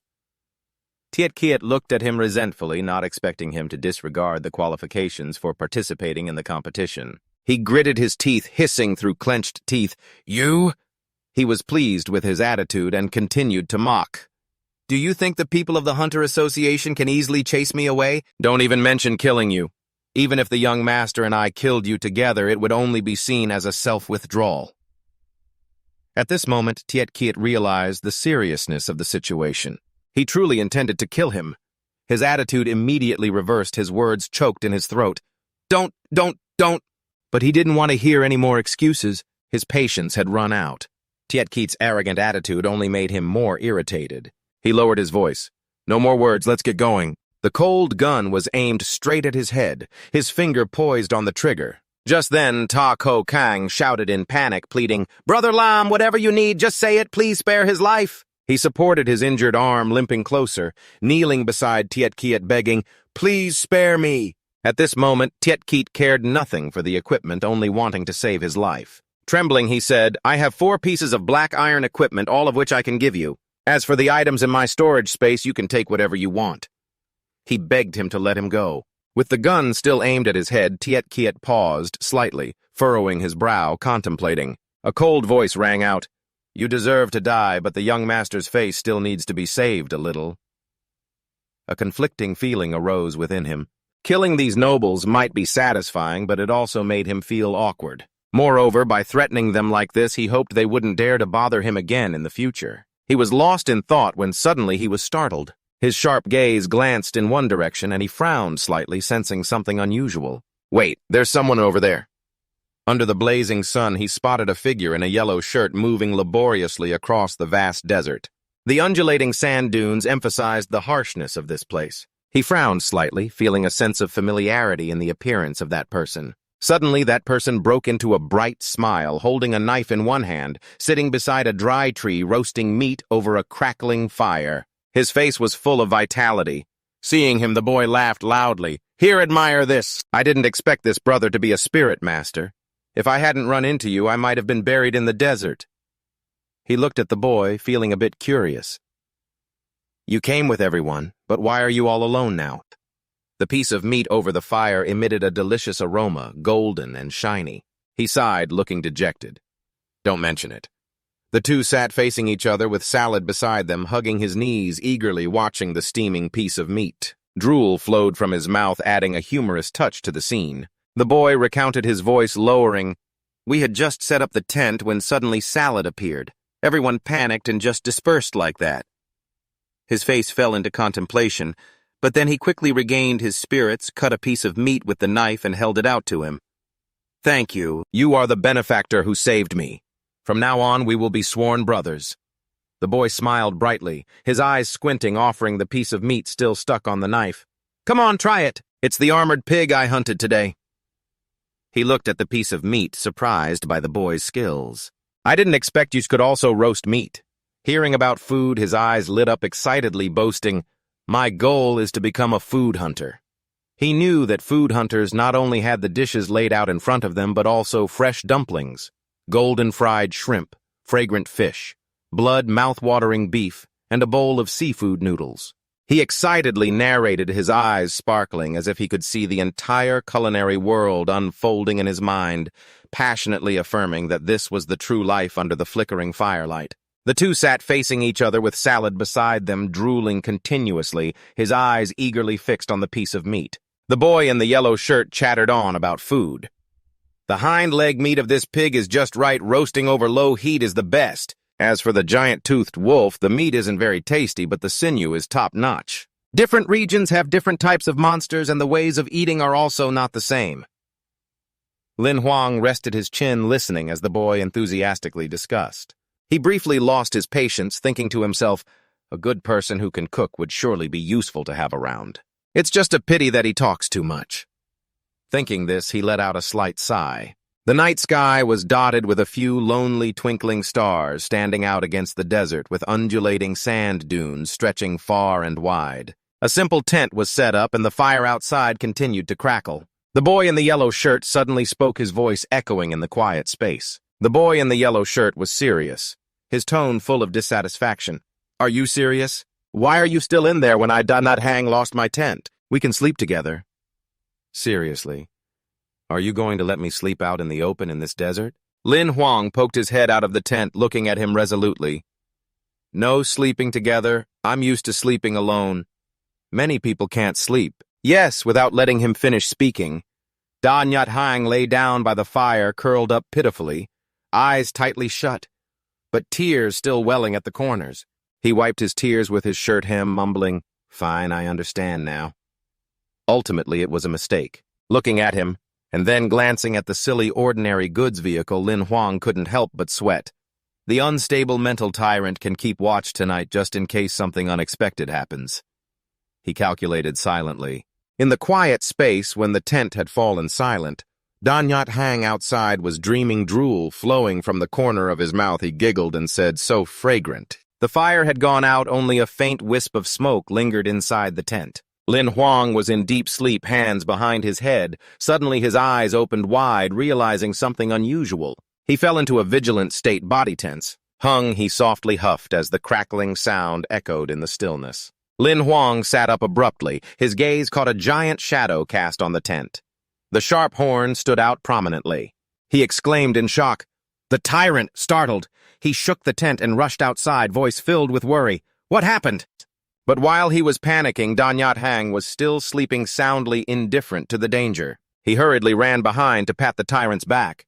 Its eyes opened wide, staring straight ahead, expression clearly showing fear. An unsettling feeling surged. He shouted loudly, "Is the tyrant in danger?" The scene before him left him stunned, sweat pouring down his face. He gradually realized what was in front of him. Damn, this time it's over. Lin Huang rushed over to Danyat Hang, shaking his shoulders vigorously, voice urgent, "Danyat Hang, wake up quickly!" But the sleepiness only made him stir slightly, eyes still tightly shut. He grabbed his arm tightly, urging again, "Get up quickly!" In his drowsy state, Danyat Hang mumbled, "Is it already morning? Breakfast." Lin Huang was at a loss with his cluelessness. In a life-and-death situation, he was only thinking about eating. He snapped, voice high-pitched, "Eat your head, run fast!" But his ear-piercing shout startled Danyat Hang, who reluctantly sat up. He rubbed his eyes still hazily, asking in confusion, Run? What do we need to run from?" "The monster you summoned is so strong, why run?" He lost his patience. His sharp gaze turned towards the distance, voice serious. "You check for yourself." At this moment, Danyat Hang finally realized the seriousness of the situation. His face showed embarrassment, words becoming clumsy. What is that in the distance?" A series of black shadows rushed towards them, carrying a strong aura of death that made the space become dark and eerie, causing Danyat Hang to tremble, filled with fear as he saw clearly what was in front of him. He screamed in horror, his heart pounding, the fear rising up to his throat as if to strangle all will. Lin Huang was no better off. His heart raced wildly in his chest. Both were sitting on the shoulders of Bao Quan, its strong strides shaking the ground while hundreds of strange creatures chased after them, creating a black whirlwind that swept up a cloud of dust. Danyat Hang's scream tore through the air. His panicked face made the atmosphere even more tense. "Aha! We're dead! We're dead!" Lin Huang was sweating profusely, his terrified gaze directed at the black swarm flying in the sky. He shouted to Danyat Hang, "What the hell is this?" "Black crows." His mind was spinning, racing through the knowledge he once knew. Amya is a type of spirit that has no physical form, capable of passing through any obstacles. We can't hide and we can't run. Are we really going to die? He suddenly remembered a terrifying rumor. I saw news about hunters being wiped out by a swarm of Amya. The bodies had no wounds but were drained dry in the blink of an eye like mummies. Yes, Danyat Hang replied, his face drained of blood, trembling. That's right, even golden hunters can't stand against them, let alone us. While discussing, Danyat Hang suddenly slipped and fell, barely able to exclaim, "Ah!" Seeing him fall, Lin Huang panicked and shouted loudly. Bao Quan seemed to understand its master's intention and quickly reached out to grab Danyat Hang tightly. Perhaps due to the strength of the grip, he turned pale, and a painful sound escaped his throat, but Bao Quan didn't care, and continued to rush forward, trying to escape from the pursuing swarm of Amya. Although Bao Quan's speed was decent, it was clearly still far behind the agility of the enemy. Lin Huang clung tightly to its shoulder, trying to maintain his balance so he wouldn't be thrown off. With each passing second, he knew that if they delayed any longer, they would only waste more time trying to escape. Danyat Hang was still firmly held by Bao Quan, but due to the frantic speed and terrifying pressure, he felt dizzy, his face pale as the swarm of Amya closed in. The sound of black wings flapping mixed with fiery red eyes carrying a deadly aura. Bao Quan put all its strength into running away, the sounds of heavy breathing mixed with roaring echoed across the desert. Lin Huang clung tightly to Bao Quan's shoulder, feeling the long beginning to waver. Giving up the competition after a month of hard work would be for nothing. Golden fingers. Everything would be lost, he thought. But looking at the approaching swarm of Amya, he knew that if he didn't give up, he might not even keep his life. The fear surged. His heart raced wildly in his chest. He felt confused, his mind spinning with a single question. What should he do? At Outpost 7D21, amidst the brightly lit skyscrapers under the starry night sky, a long, slender hand raised a glass of red wine. A low voice rang out. In less than a day, over 10 people have already given up. The woman sitting on the sofa wearing a sexy white nightgown that revealed her perfect curves gently swirled her wine glass. Her eyes filled with contemplation, whispering, "The strength of this year's contestants is quite worrying. If no talents appear, many will see me as a joke." Suddenly, she heard a warning sound from the system interrupting her thoughts. She glanced at the screen thinking someone must have died or given up, her voice full of dissatisfaction. Again! Isn't it late at night? Can't we get some rest? Her gaze stopped on 2 red dots moving on the Hung Sao map. Is the signal sender moving that fast? She frowned, curiosity mixed with doubt. Barefoot, she stepped forward, opened the door, contemplating, Even a bronze level could not achieve this speed in the desert. Without hesitation, she walked through the door. Before her lay an endless stretch of desert. Her sharp gaze swept around, and she noticed a cloud of dust swirling from afar. A thought flashed in her mind. Could it be that the flesh-eating monster is carrying the signal?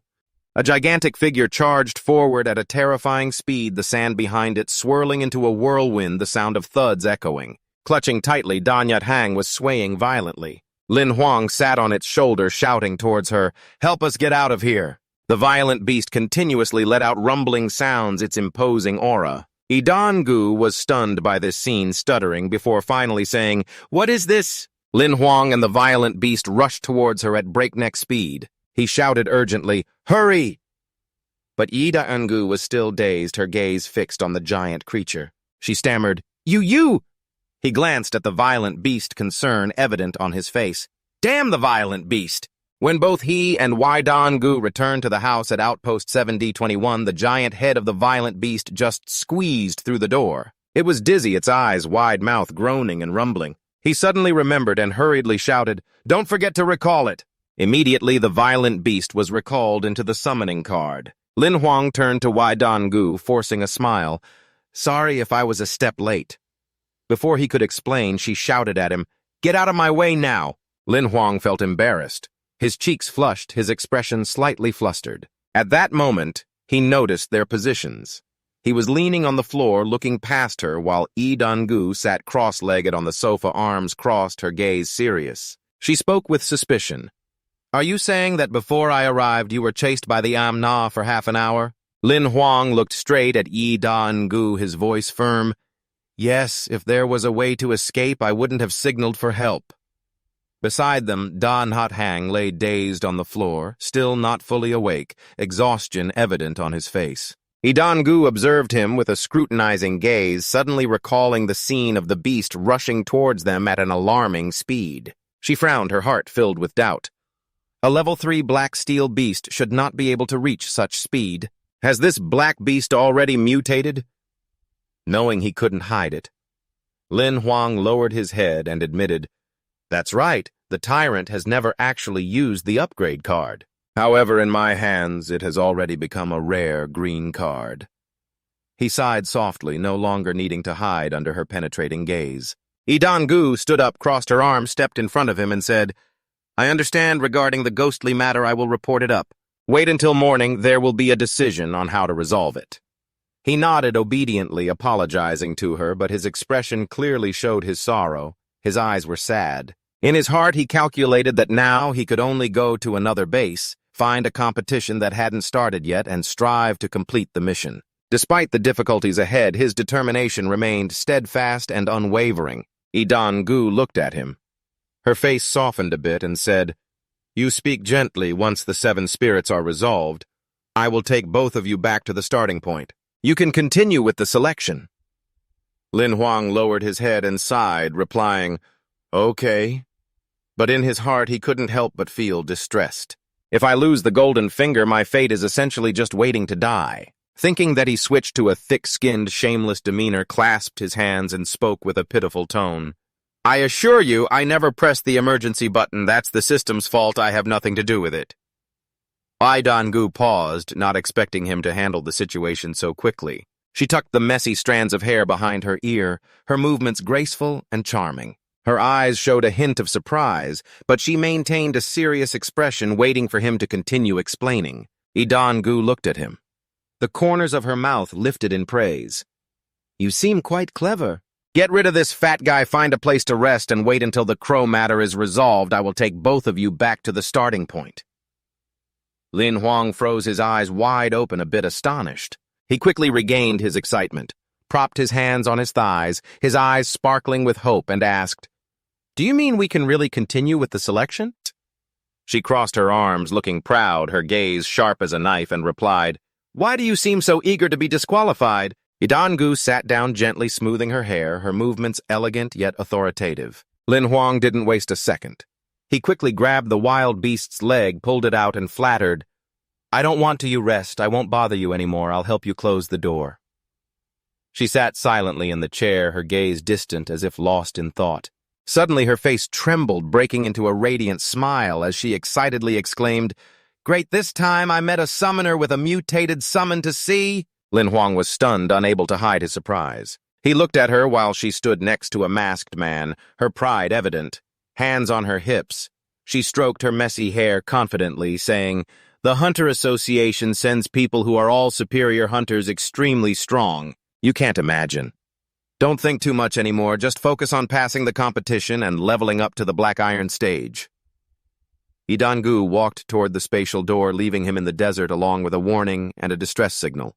"The compensation for the hotel room, you pay for it." He looked at her figure gradually fading in the light of the space, his expression momentarily stunned. "Is this a threat, stealing my opportunity?" Suddenly, Da Nyat Hang rushed in from somewhere, slinging his arm around him, a cunning smile on his face. "That guy named Lum asked about you. What are you two doing at the hotel?" "It sounds intense." Lin Huang quietly set his face, showing slight displeasure, decisively ordering, "Shut up or you'll handle it yourself." Da Nyat Hang, not bothering to apologize, just muttered a few words. Two shadowy figures walked through the vast desert with towering sand dunes rising under the scorching sun. Lin Huang pondered. "Last night the crows flew from the south. The storm carried us running north for more than half an hour. The current position should be about 60 kilometers from there."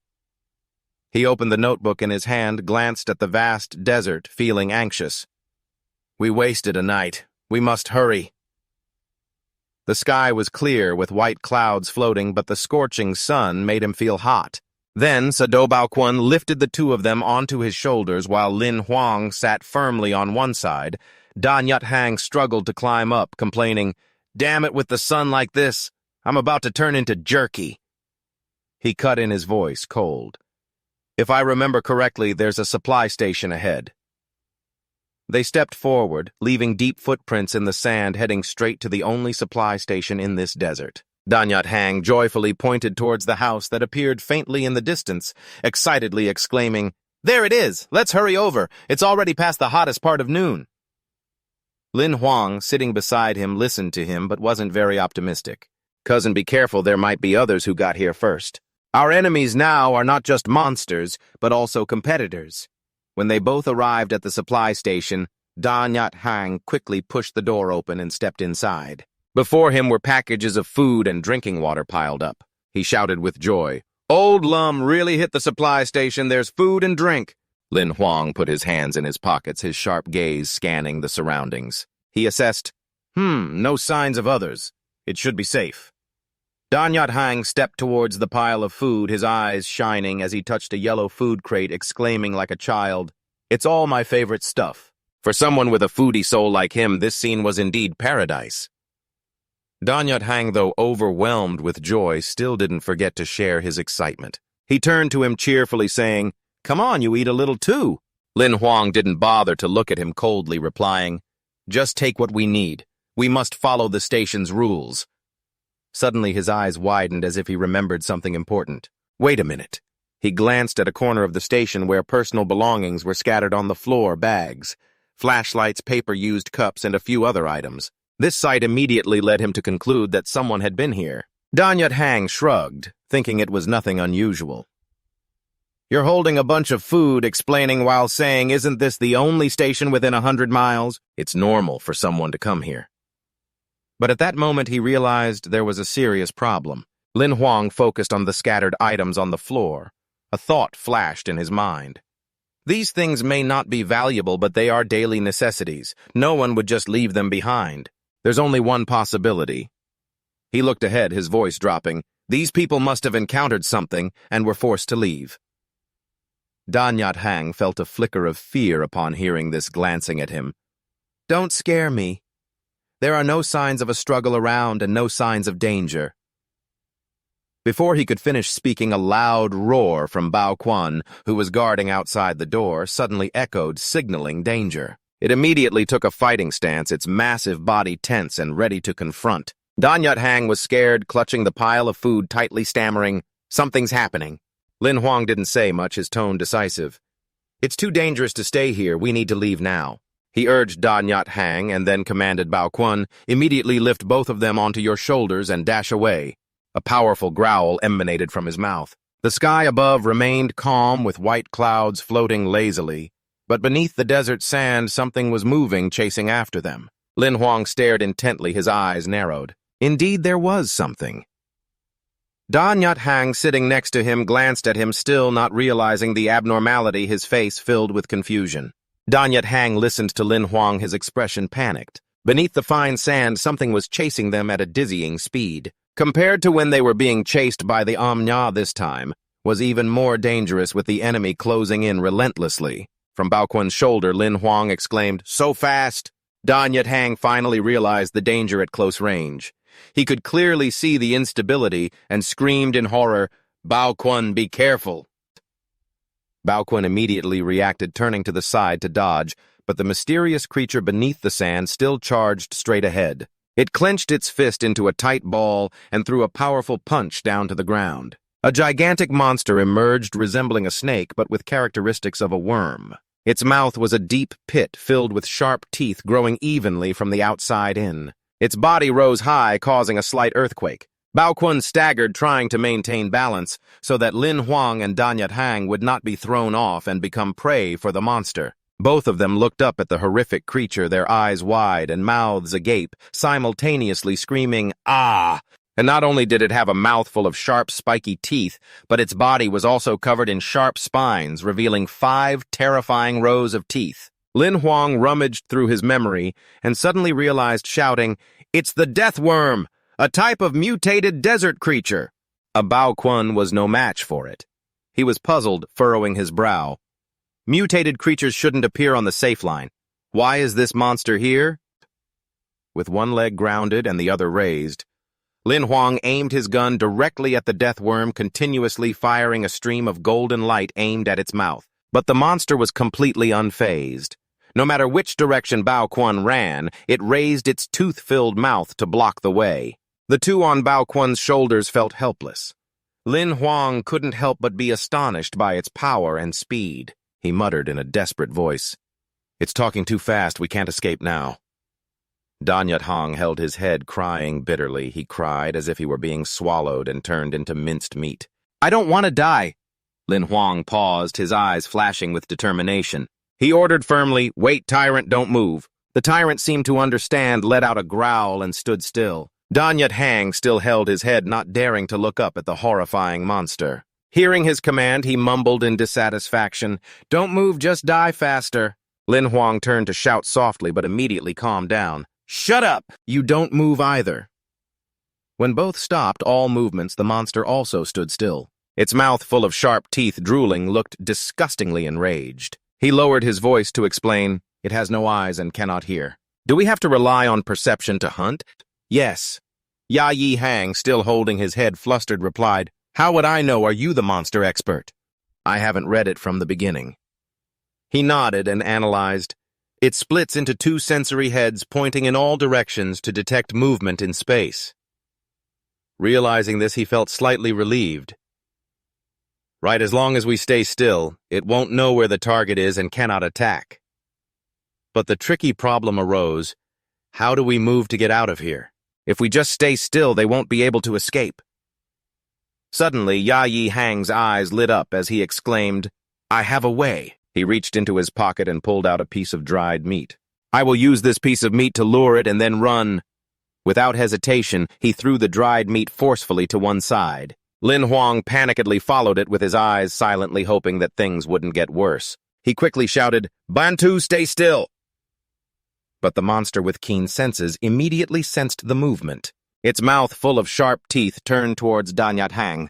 He panicked. His heart seemed to stop beating. "Oh no, it's coming for me."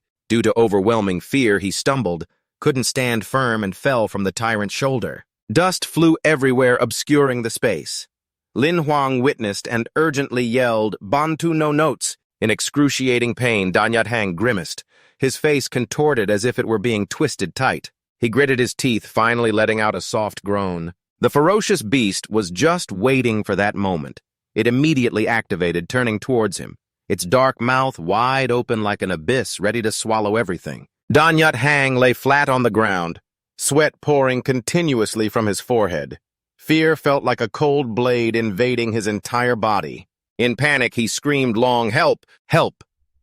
His soul sparkled like a star, but over here, not far away, Lin Huang was also engulfed in extreme anxiety. Just a moment too late, your companion will become a delicious meal for that horrible monster. In a moment of crisis, he glanced at the tyrant, his cold gaze issuing a decisive order.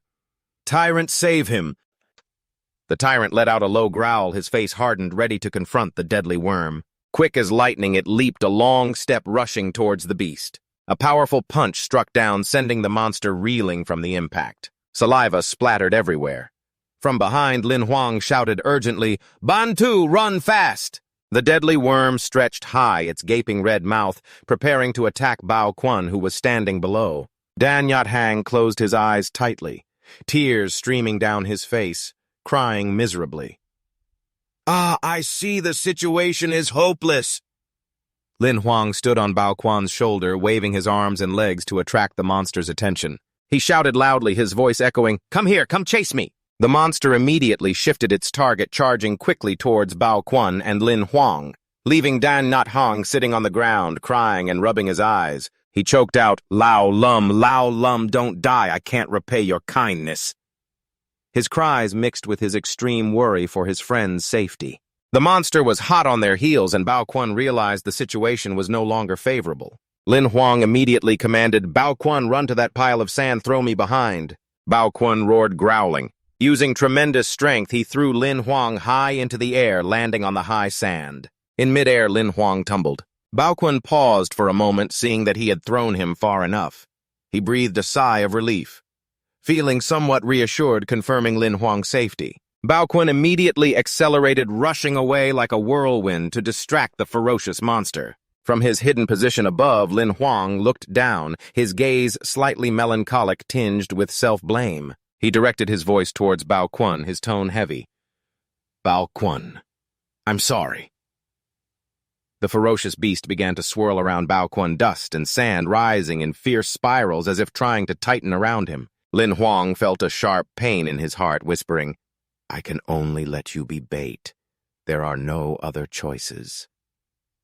Suddenly, the deadly worm opened its mouth from the ground, biting straight into Bao Quan, its sharp teeth sinking deep into flesh, causing blood to pour out. Bao Quan let out a miserable roar, Despite the excruciating pain, he still clung tightly to the monster's mouth, blood spewing from his mouth, mingling with his own blood. On the sidelines, Lin Huang did not hesitate. He slowly raised the monster card, his eyes sharp, activating the retrieval skill. The figure of Bao Quan gradually faded, returning inside the card. He smirked, a proud smile on his face. "As a true beastmaster, I cannot let the precious monster sacrifice itself."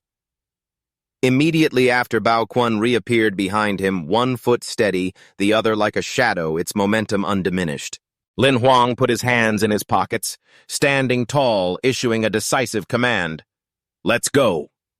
He and Bao Quan strode forward, leaving the monster far behind. A smug smile blossomed on his lips as he turned to the tyrant. "Let's go fetch Banzi." Lin Huang looked toward the vast desert empty of any person and called out, "Banzi," but only the sound of the wind replied. He helplessly muttered, "Where did that guy run off to?" Then he rubbed his head to reassure himself, "Maybe we'll meet him ahead. Let's get going." But deep down, he knew the road ahead wouldn't be easy. They had faced quite a few attacks along the route arranged by the Hunter Association. There shouldn't be this many monsters. Remembering the recent battles, Lin Huang frowned slightly, an uneasy feeling rising within him. Things are not as simple as I thought. After a while, the three of them finally gathered before them. The goddess of wind appeared as a towering mountain, emanating danger as if challenging anyone daring to set foot there. Lin Huang looked up at the snow-covered mountain, sighed softly, then turned to Bai. "Your body is too massive, not suitable for climbing snowy mountains," he ordered firmly, his voice steady. "You will come with me and assist me in climbing up." The two began their journey to conquer the mountain peak. Bai led the way, a sturdy rope tied around him, the other end connected to Lin Huang, who was following behind. Sweat beaded on his forehead as Lin Huang climbed, breathing heavily. If I hadn't upgraded my endurance skills before, I would probably be exhausted by now. No sooner had he finished speaking than his foot suddenly slipped off the rock face, his body losing balance and plunging straight down into the abyss. In a panic, he reached out and shouted, "Bai!" Bai immediately sensed the danger, quickly grabbing the rope connecting the two, pulling Lin Huang back up slowly, regaining his balance. When his heartbeat stabilized, he sighed in relief, murmuring, "You scared me to death." But just a moment later, the situation changed.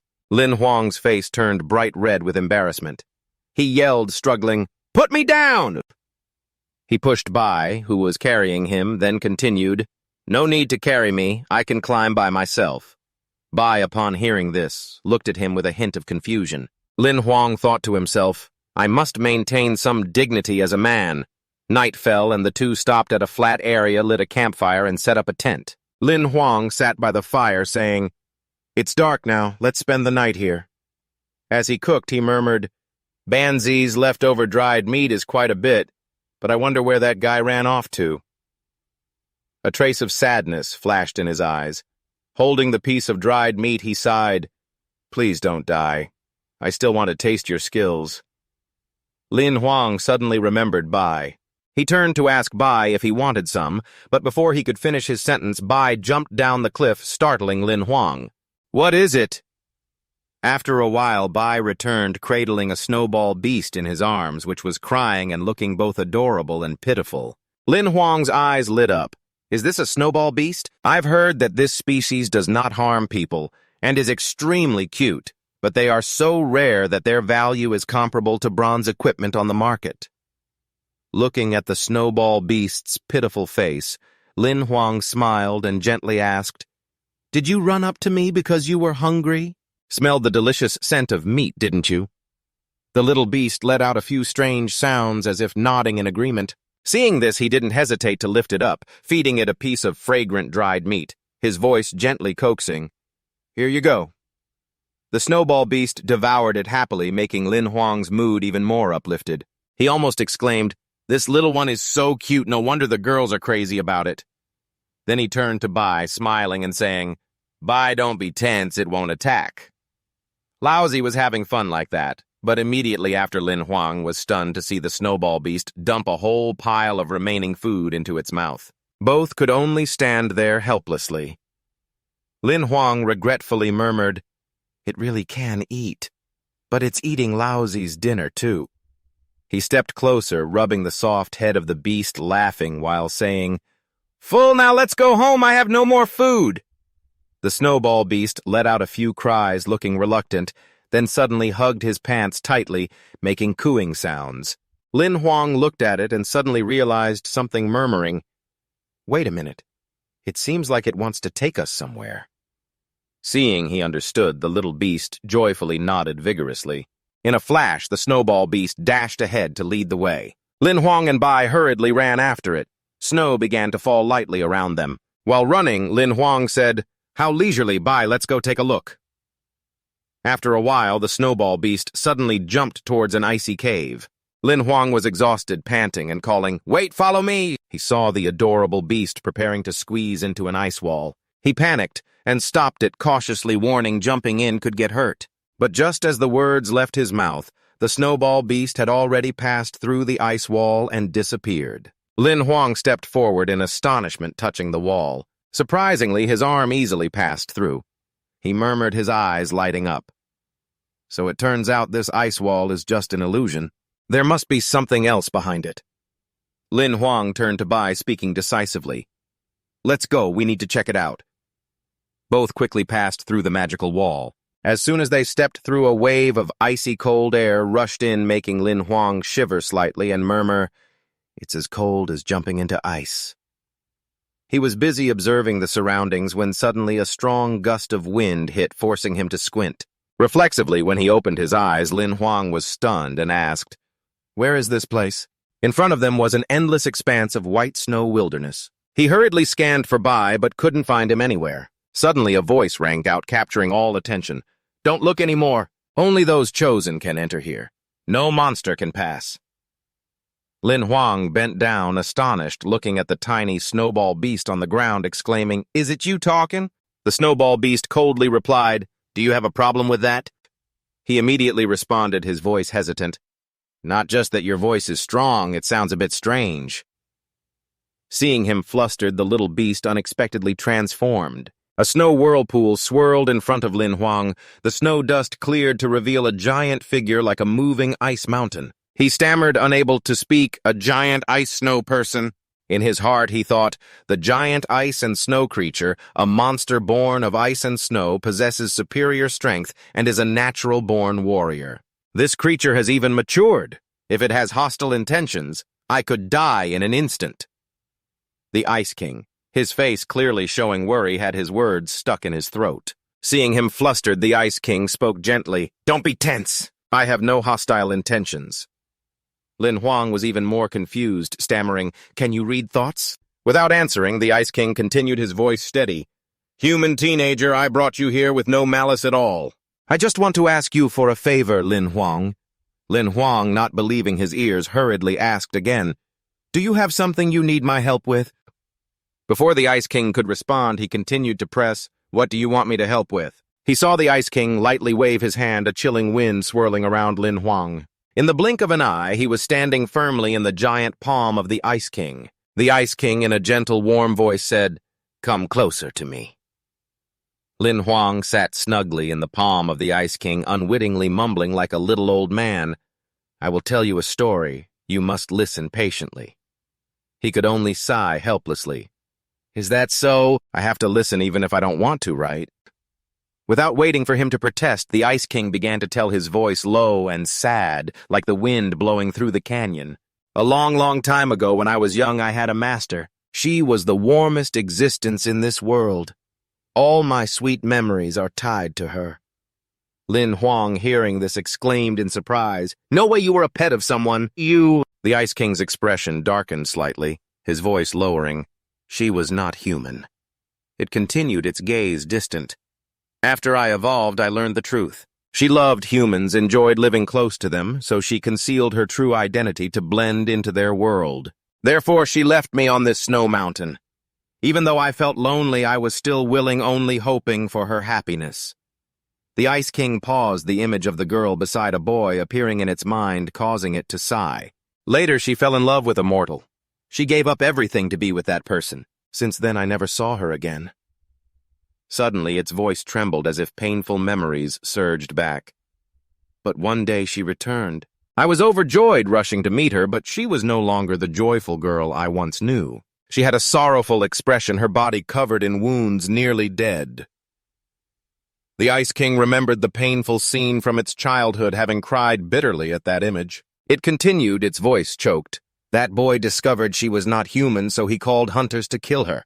In the battle, the boy was severely injured, close to death. To save the one she loved, she ripped out her own heart. She lay down so that the boy could continue to live while she only had the path of death."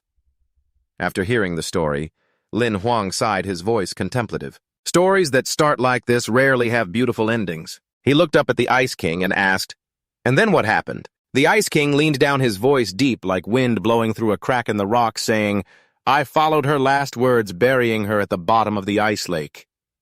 He leaned close to Lin Huang, whispering, "Since then this valley has been frozen forever with no 4 seasons." As expected, Lin Huang interrupted, frowning and asking, "Your master has been dead for a long time, so why are you looking for me?"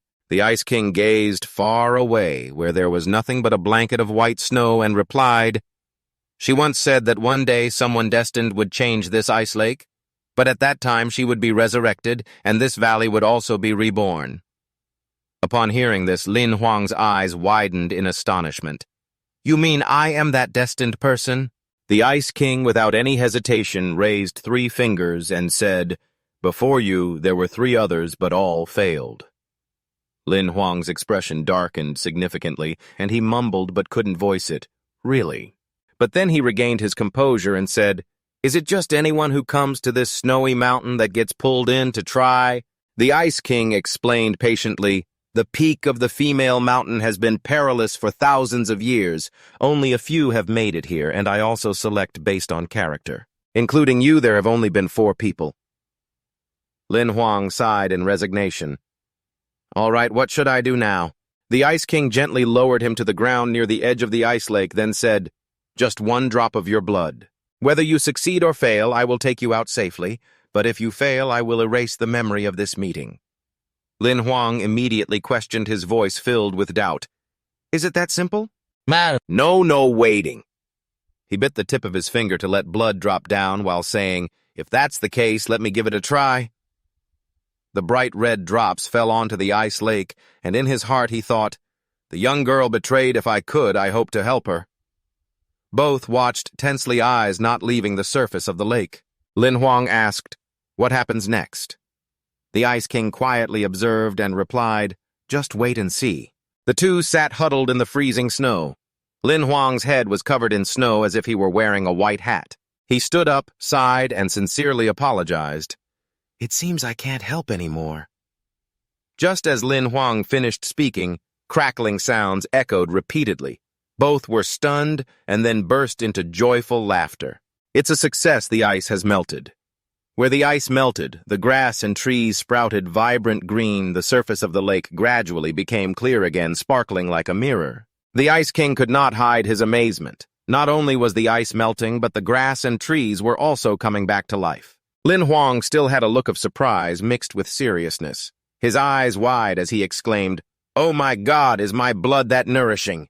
At this moment, the Ice King had returned to the form of a small pet with sparkling eyes, continuously calling, "Master, my master." As if responding to his expectations, a beautiful girl floated gently up from under the water. The Ice King exclaimed emotionally, "Master!"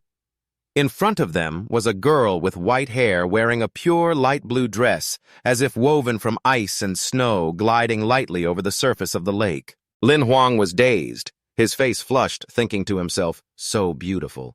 Before long, the girl approached her feet, gliding over the water as gently as clouds. She looked at the Ice King and gently asked, "Ice King, you've been doing well since I left, right?"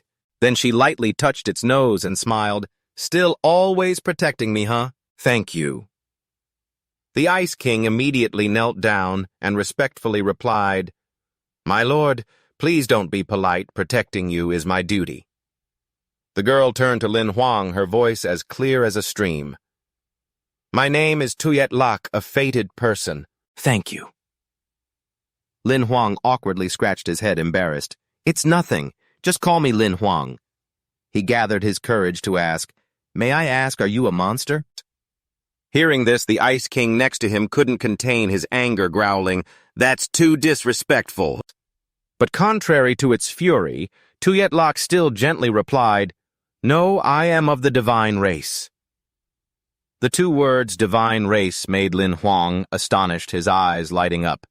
The divine race. 800 years ago, the ones who opened the 3,000 void dongs were your kin, right?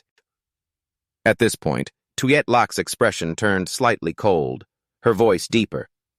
"Those who claim to be of the divine race are powerful, but they are not recognized as the divine race. At most, they are just servants of the gods who were granted a bit of bloodline." Lin Huang nodded as if he understood. Seeing the concern on his face, Tuyet Lak smiled and continued, "Don't you believe it? The true power of the divine race is beyond your imagination." Tuyet Lak smiled generously. "Let me show you." As soon as she finished speaking, a massive surge of power rushed toward Lin Huang, deeply penetrating his body. Immediately, he felt a miraculous change inside him, like a warm current rising. He was secretly pleased the fate discussion that had been broken was now restored. Seeing his cheerful expression, Tuyet Lak frowned slightly and said in disappointment, "Your fate discussion has a problem. I have helped you fix it." Lin Huang still looked astonished, glancing around to check, murmuring, "It's hard to believe. Is this the power of the divine race?" Tuyet Lak smiled gently. "It's not just that. To thank you, I will also give you a second chance along with a big gift." Before he could react, a terrifying surge of power, several times greater than before, descended from the sky, enveloping Lin Huang. He suddenly shouted a few times as a voice rang in his head, "The player has activated the Sage mode. The system is operating automatically. Congratulations to the player for receiving the complete epic fire drill." Lin Huang gritted his teeth, unable to believe what had just happened, stammering, "What?" Tuyet Lak covered her mouth and chuckled. "Sir, although you are an ordinary person, you do have some things that are not like ordinary people, right?" Lin Huang felt a little uneasy, thinking to himself, "The strength of the divine race is indeed formidable. No wonder Xiao Hak has gone missing." He sat comfortably in the palm of the Ice King, while Tuyet Lok gently sat on its shoulder. She looked at him, her voice gentle. "We will escort you out of here. Be careful on your way ahead. I will repay the favor of saving my life later." Lin Huang quickly waved his hand, embarrassed. "No need you giving me such a big gift is enough." Before long, they had made it outside. Lin Huang jumped to the ground, turning back to look at the girl. Tweetlak continued. "After you leave, we will also be leaving here," she answered in a soft but firm voice. "Of course we will return to our world." Lin Huang felt a bit regretful, thinking that there would be no chance to meet again. Not letting him be sad for long, Tweetlak smiled and said, "Sir, take care. If we stay on Snow Mountain too long, we may encounter many attacking monsters." Lin Huang sighed, thinking to himself that the hunting selection competition had prepared a safe route, yet he kept encountering high-level monsters. Tweetlak warned in a serious tone. "Not far from the desert, there is a high-level monster that has evolved. It has the ability to instill fear in the mind, making the surrounding monsters easy prey for it. Therefore, this place is no longer safe. You should leave immediately." Lin Huang's face showed slight concern as he mumbled, "So that's it." No wonder he hurried to say goodbye to the two of them. Bang Voon called out, "Follow me. We hope to meet again." Lin Huang turned back and smiled. "I hope to meet you two again. Take care." He hesitated and whispered just enough for himself to hear, "I hope we can meet again." Snow continued to fall lightly, and the space around him gradually became hazy. Lin Huang stepped out of the ice wall, shivering from the cold side. "It's still so cold even after coming outside." "Huh? Is it already morning?" His heart suddenly skipped a beat when he saw Bok standing still like a statue covered in a thick layer of snow. He shouted, "Bok, you didn't stand here all night, did you?" "Sorry," both quickly regained their composure. Lin Huang walked ahead, rubbing his arms to warm up while speaking to Bok behind him. "What happened is hard to explain, but now I'm full of energy, not sleepy at all. No need to rest, let's continue on our way." Bok could only look at him helplessly. Soon they continued climbing the cliff, one in front and one behind. Lin Huang climbed steadily, showing clear progress. He smiled and said to Bok, "Restoring my life wheel, I feel much better. I'm starting to ascend to the Black Stone Realm to see how it goes." After a while, the two stopped to rest on a flat rock ledge. Lin Huang panted excitedly. "We're almost at the peak as long as nothing unexpected happens." Just then, the competition ended, and suddenly eerie sounds echoed from afar. Both immediately became alert, straining their eyes towards the sound. A flock of pure white geese, one by one, slowly appeared in the mist. Looking at the gentle appearance of the geese, Lin Huang couldn't help but exclaim, "There are such large geese on the snow mountain." He glanced at Bok and saw him looking skeptical, then laughed and said, "Don't be so tense. This one looks fierce, but tastes great. How about we catch a few?" Before he finished speaking, Lin Huang suddenly realized something unusual. The flock of geese that had seemed harmless now suddenly opened their mouths to reveal sharp teeth and long tongues as if they wanted to swallow their opponents. Eerie sounds erupted from their throats. Lin Huang shouted, "Not geese, it's a monster!" Bok both immediately ran away. Lin Huang's face turned pale. Looking back at the flock of geese, he muttered, "Up close, they look even bigger." Bok run fast. Bok led the way, determined to climb the cliff, while Lin Huang followed closely behind, running, while shooting back at the monster geese. He panted, mumbling, "There are too many, I can't fight them off." Bok quickly found a place to hide. Luckily, they discovered a cave right in front of them. B exerted all his strength to pull Lin Huang quickly into the cave. Just as they entered the cave, Lin Huang sighed with relief and looked around. "It's beautiful here. Let's hide for now and wait until they leave." But when he looked outside, both were stunned. The flock of geese was in a panic, flying chaotically as if they had encountered a disaster. Lin Huang was bewildered. "What is happening?" As soon as he finished speaking, a giant black sparrow tore through the defense of the flock of geese, causing them to flee in terror. The ferocious sparrow, with its speed slicing through the wind, easily injured the geese. Lin Huang observed his face drained of blood, muttering, "The black cliff sparrow or the giant black sparrow is likely at the bronze stage." but immediately after he changed his tone to one of excitement as he looked at Bai. Good, I was just worried about being swallowed by the geese. Now with it around, we are saved. Just as he finished speaking, the black cliff sparrow appeared at the entrance of the cave, its eyes flashing with thousands of fierce rays, as if it wanted to pounce and tear them apart. Lin Huang felt anxious and whispered, "We're done for." The black sparrow circled around and then forcefully kicked at the cave entrance. The impact shook the earth, causing debris to fall. Lin Huang angrily shouted, his eyes blazing, "Damn it, it's targeting me! Are you sick?" The fire from the collision of the black cliff sparrow gradually spread into the cave. He turned to Bai, his voice firm. "No, you are not a match for it. Don't go out and sacrifice yourself."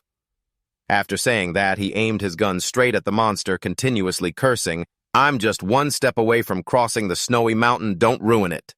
The bullet flew towards the black cliff sparrow, but as soon as it touched its feathers, it was immediately bounced back. Lin Huang gritted his teeth. "This bullet can't pierce it." The black cliff sparrow screeched angrily, its cry mocking as flames began to engulf the two, making Lin Huang worryingly exclaim, "Is this really the end?" The black sparrow continued to attack the cave entrance, trying to force its way in to catch them. He turned to Bai, his voice low but resolute. "I have a way to deal with it. Follow my lead." After a moment of discussion, both charged outside, facing the fierce monster. Seeing the two unafraid, the black cliff sparrow was momentarily taken aback. Lin Huang raised his gun, his gaze icy. "Even if you have a body of metal and iron, you still have weaknesses, you damn beast." The gun's barrel was pressed close to its eyes. A shrill cry rang out. Blood spurted, the black sparrow collapsed slowly, fading away. The two sat at the entrance of the cave, watching the monster gradually disappear. Lin Huang sighed with relief, saying as if bidding farewell, "3 explosive bullets, all for you." Just then, the system suddenly flashed a notification. "Congratulations, player, you have received the Black Cliff Sparrow monster card. You completed a level-up attack and received double cards." Lin Huang widened his eyes in surprise. "You kill a high-level monster and don't get a card." He continued to ask, his voice frustrated, "How many cards do I need for a level up to be sufficient?" "I directly upgraded Bai and the Berserker to mythic level," Little Black replied with a slight frown. "The card draw is random. Previously, the 2 upgraded attacks were just luck. The actual ability of the summoning card is limited by the player. Players aren't stronger no matter how rare the card is. The power has its limits." Lin Huang sighed helplessly. "All right, you can stop talking." He bent down to read the card's content carefully. "Double after using the card within 1 hour. All rewards after attacking will be doubled." After pondering for a while, he muttered, "This card is just ordinary."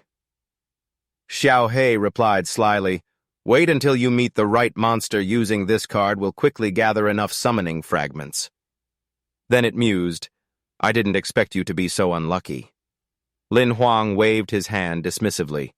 "If there's nothing, then go away. I'm busy dealing with you." He slammed his hand on his thigh, stood up straight, and turned to Bai. "We've wasted half a day. Hurry up, get to the peak, or it will be too late." Both continued to climb the cliff. Lin Huang held onto Bai's arm, tightly climbing while saying, "After the competition ends, I still have to gather ammunition. Need a few more explosive rounds." Looking out into the distance, he suddenly panicked. "Oh my, it's so high." Crouching to avoid the wind, he murmured, "Climbing up is not easy. Time is running out. If we go down the mountain, the competition will be over. What should we do?" Suddenly, a cold voice rang out from behind. "So if you aren't qualified, you should have given up from the start." Lin Huang turned around to look in the direction of the voice. A slender young man with striking blue hair stood there against the white snow, his gaze sharp. He thought to himself, "Neither Bai nor I sensed his presence. Who is this person?" The young man stepped forward and said, "Don't yell. I heard you." He stepped closer, his tone calm. "I am also like you, a contestant." Lin Huang forced a smile and replied, "Nice to meet you." The young man continued to ask, "Did you kill the Black Yantuo earlier?" Lin Huang, both surprised and angry, retorted, "You are also a contestant. Why did you attack me?" The cold guy replied, "I just let them go to find food. You were just unlucky."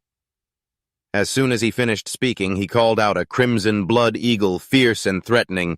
"You killed the Black Knight Sparrow, which angered me. We will settle this debt." The killing intent erupted, enveloping the entire space.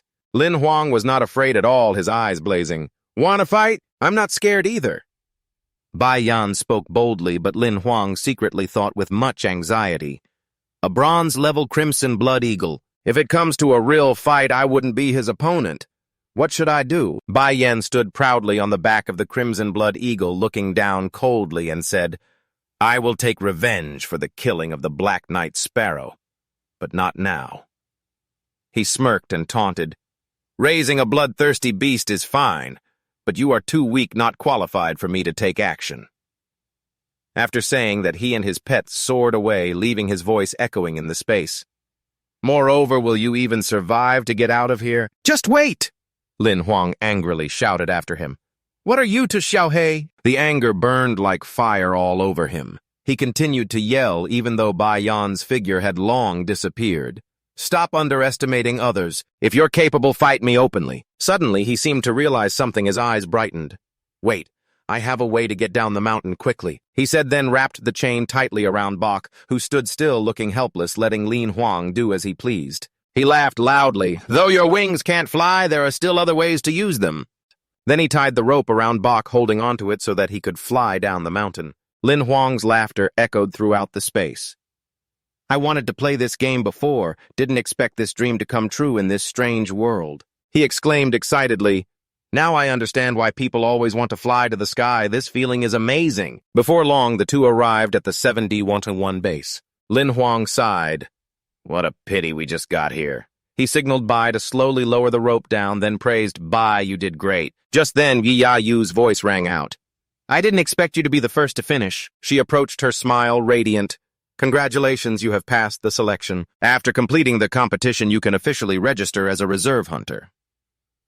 Lin Huang's eyes widened in surprise. "I'm the first? No way!" Before he could finish, he was taken aback by Yi Yu's serious expression. She snorted coldly. "Do you dare to doubt me, you bold little brat?" Lin Huang broke out in a cold sweat, hurriedly waved his hand. "That's not it. I just saw a tall young man who seemed to be in a hurry looking for someone. His face was like someone who owed him money." He suddenly remembered and continued. "That's right. He had a crimson blood beast." Yi Yu replied calmly. "That was Bai Nam." "He doesn't count," Lin Huang asked in surprise. "Bai Nam, isn't he a contestant?" Gu explained. "That's right, but he is different from you guys. Bok Nyum is a guest and doesn't need to participate in this competition. He volunteered to join. After the competition ends, he will directly become a bronze hunter." Lin Huang thought to himself, so he will directly become a bronze hunter. Just then, the system announced, current credit account balance is 35,000. Lin Huang was overjoyed, his eyes shining brightly, almost in tears. Earlier, it looked like a shred of life was about to run out unexpectedly, turning into more than 3 million. The dream of a lifetime finally came true. He recalled Gu's words, "After the selection ends, you can officially register to stay at the base for a few days." Lin Huang thought to himself, "Take this opportunity to upgrade equipment, practice fighting monsters, and hone skills." Yes, a moment later, he found himself in front of the weapon shop. The shop owner said apologetically, "Young master, you need explosive bullets for the Hoyung 17. Unfortunately, we don't have that. It's very expensive. You might try Lao Trung's shop in the western city. If he doesn't have it either, then no one around here for 100 miles sells it." Lin Huang sighed, stepped outside, muttering as he walked, "The 7D121 base is bigger than where I live, yet they don't have any rare equipment. It seems I really have to find Lao Trung this way." In a small alley, Lin Huang stood in front of the old Vanduan shop, pondering for a long time, finally finding a shop in such an alley. Old man Zhang is quite interesting. He pushed the door open and said, "Boss, I want to buy something." An old man with a wrinkled face glared at him and said, "What do you want? Just pick it out and pay." Lin Huang scanned the shop and thought to himself, "From black iron to gold, there's everything here, all limited editions at exorbitant prices. This old man Zhang is not an ordinary type." He asked loudly, "Boss, I want to buy specialized ammunition for the Hoi-Ong 17 and explosive armor-piercing rounds. Do you have enough?" Old Man Jiang, with a grim face, bluntly replied, "How many do you need?" Lin Huang smiled brightly, looking directly at the old man. 3,000 rounds of specialized ammunition for the Hoi-Ong and 3,000 explosive armor-piercing rounds as well. The old man glanced at him with a mocking tone. So it turns out to be a young master with money buying so much to go on a killing spree. He chuckled, waving his hand. The boss was just joking.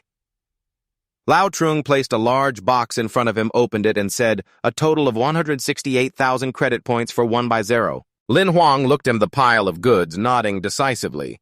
"All right, is there more stock available? I will need to buy more ammunition later."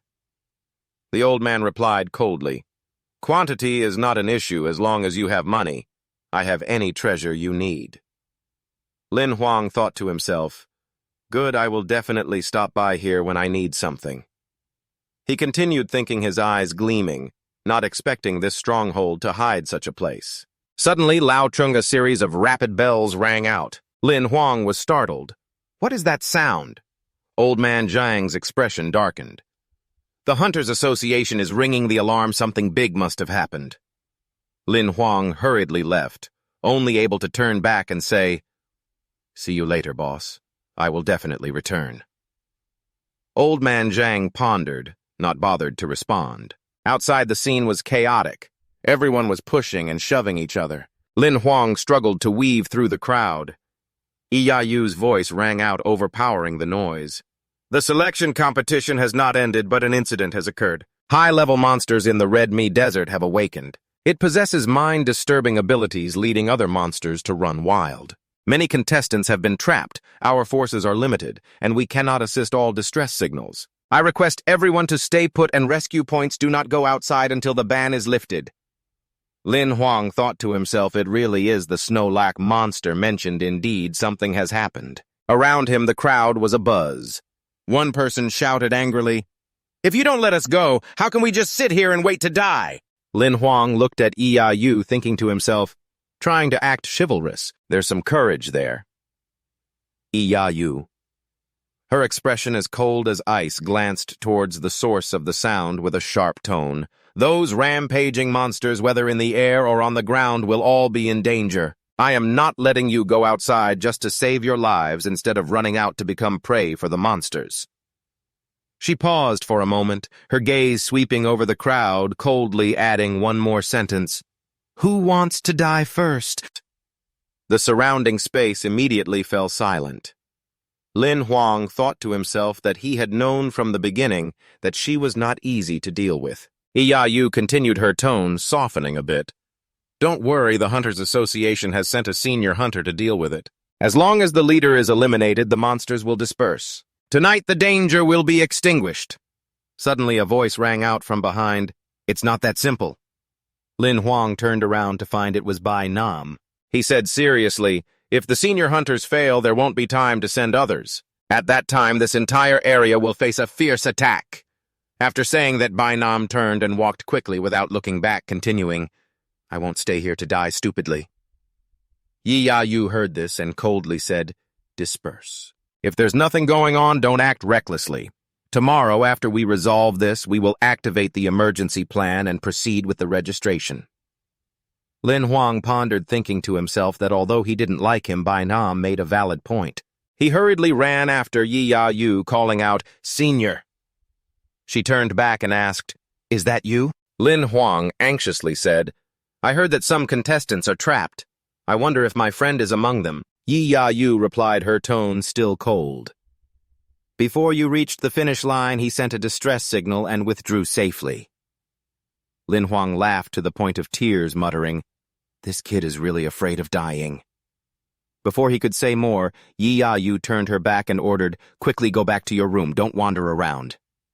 Hearing the command, Lin Huang hurriedly replied, "Understood." The atmosphere around was thick with the scent of battle, and the sounds of explosions echoed everywhere, making him increasingly uneasy.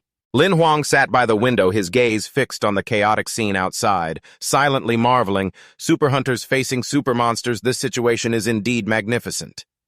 But then he grew solemn, worried. Everyone's hope of survival is placed on these lone hunters. What if something goes wrong? The next morning it rained heavily and the sky was dark as if it were the end of the world. Lin Huang had fallen asleep on the windowsill since last night. He jolted awake when the loud noises started again. Looking outside, he panicked. Something has happened. Why is there an alarm ringing again? He quickly opened his room door, and the first thing he saw was the scene of crowds rushing back and forth. The noise was unceasing. What should we do? Quickly go find Lord Yi, contact the headquarters. There's no backup plan. Without thinking, Lin Huang grabbed a boy and anxiously asked, "What happened?" The boy replied, panicking, "Something big has happened. Hurry to the assembly hall." Lin Huang was in shock. The information he just heard was exactly what he feared the most. The super hunters have sacrificed. In the assembly hall, the atmosphere was suffocating with shouts echoing everywhere. The super hunters sent out could not resolve the situation they sacrificed, and the monsters are still here. The situation is out of control. One person took the opportunity to shout, "We should leave quickly or we will all die." Lin Huang quietly observed, his heart heavy. Yi Ya-yu, with an angry expression, resolutely spoke, "The extraordinary monsters have been severely injured. To heal, they will definitely mobilize more monsters to attack. The human stronghold is the mission of the hunters.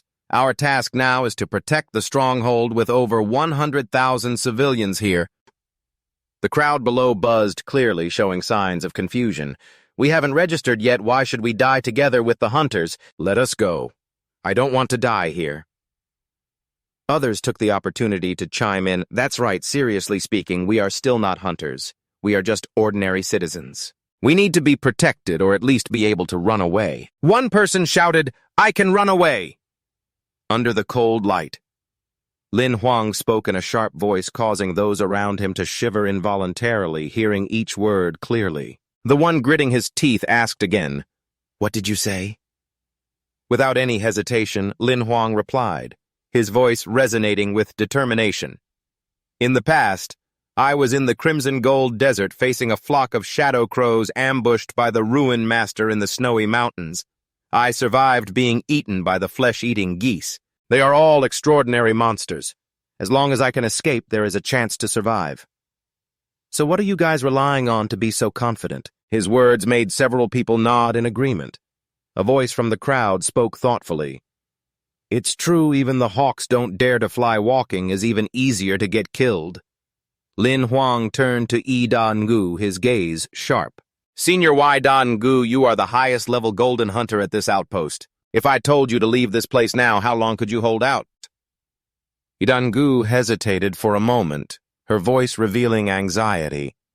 "The monsters from the Crimson Golden Desert and the Divine Maiden Mountain are probably heading here. I'm afraid the longest I could hold out is until tomorrow night." Lin Huang clenched his fists, his eyes resolute. "If it were me at most, I could last 3 hours. What about you guys?" Lin Huang still had a stubborn person speaking up, but if lucky, he didn't let them finish. Lin Huang jumped up, landing right in the middle of the crowd, his voice loudly interrupting, "As golden hunters, if we can't escape, leaving alone is just seeking death, isn't it?" He landed steadily, pointing directly at the crowd in front of him. "If you abandon everything here to run away when the monsters come, what you leave behind are your loved ones, friends, those you cherish the most." His words were like a cold splash of water on the crowd, causing everyone to fall into a deep, contemplative silence. Taking advantage of that moment, Lin Huang continued, his voice full of persuasion. "Life is precious, but it should not be wasted on fleeing. We should unite with the Hunter Association, form a team to defeat the monsters, and protect the Snow Mountain outpost." The crowd seemed to awaken morale, rising, chanting in unison, "Protect our families! Protect the outpost!" But amid the fervent atmosphere, Bok Nam's cold voice pierced through the foolish excitement. He muttered as he stepped outside, "A bunch of fools seeking death.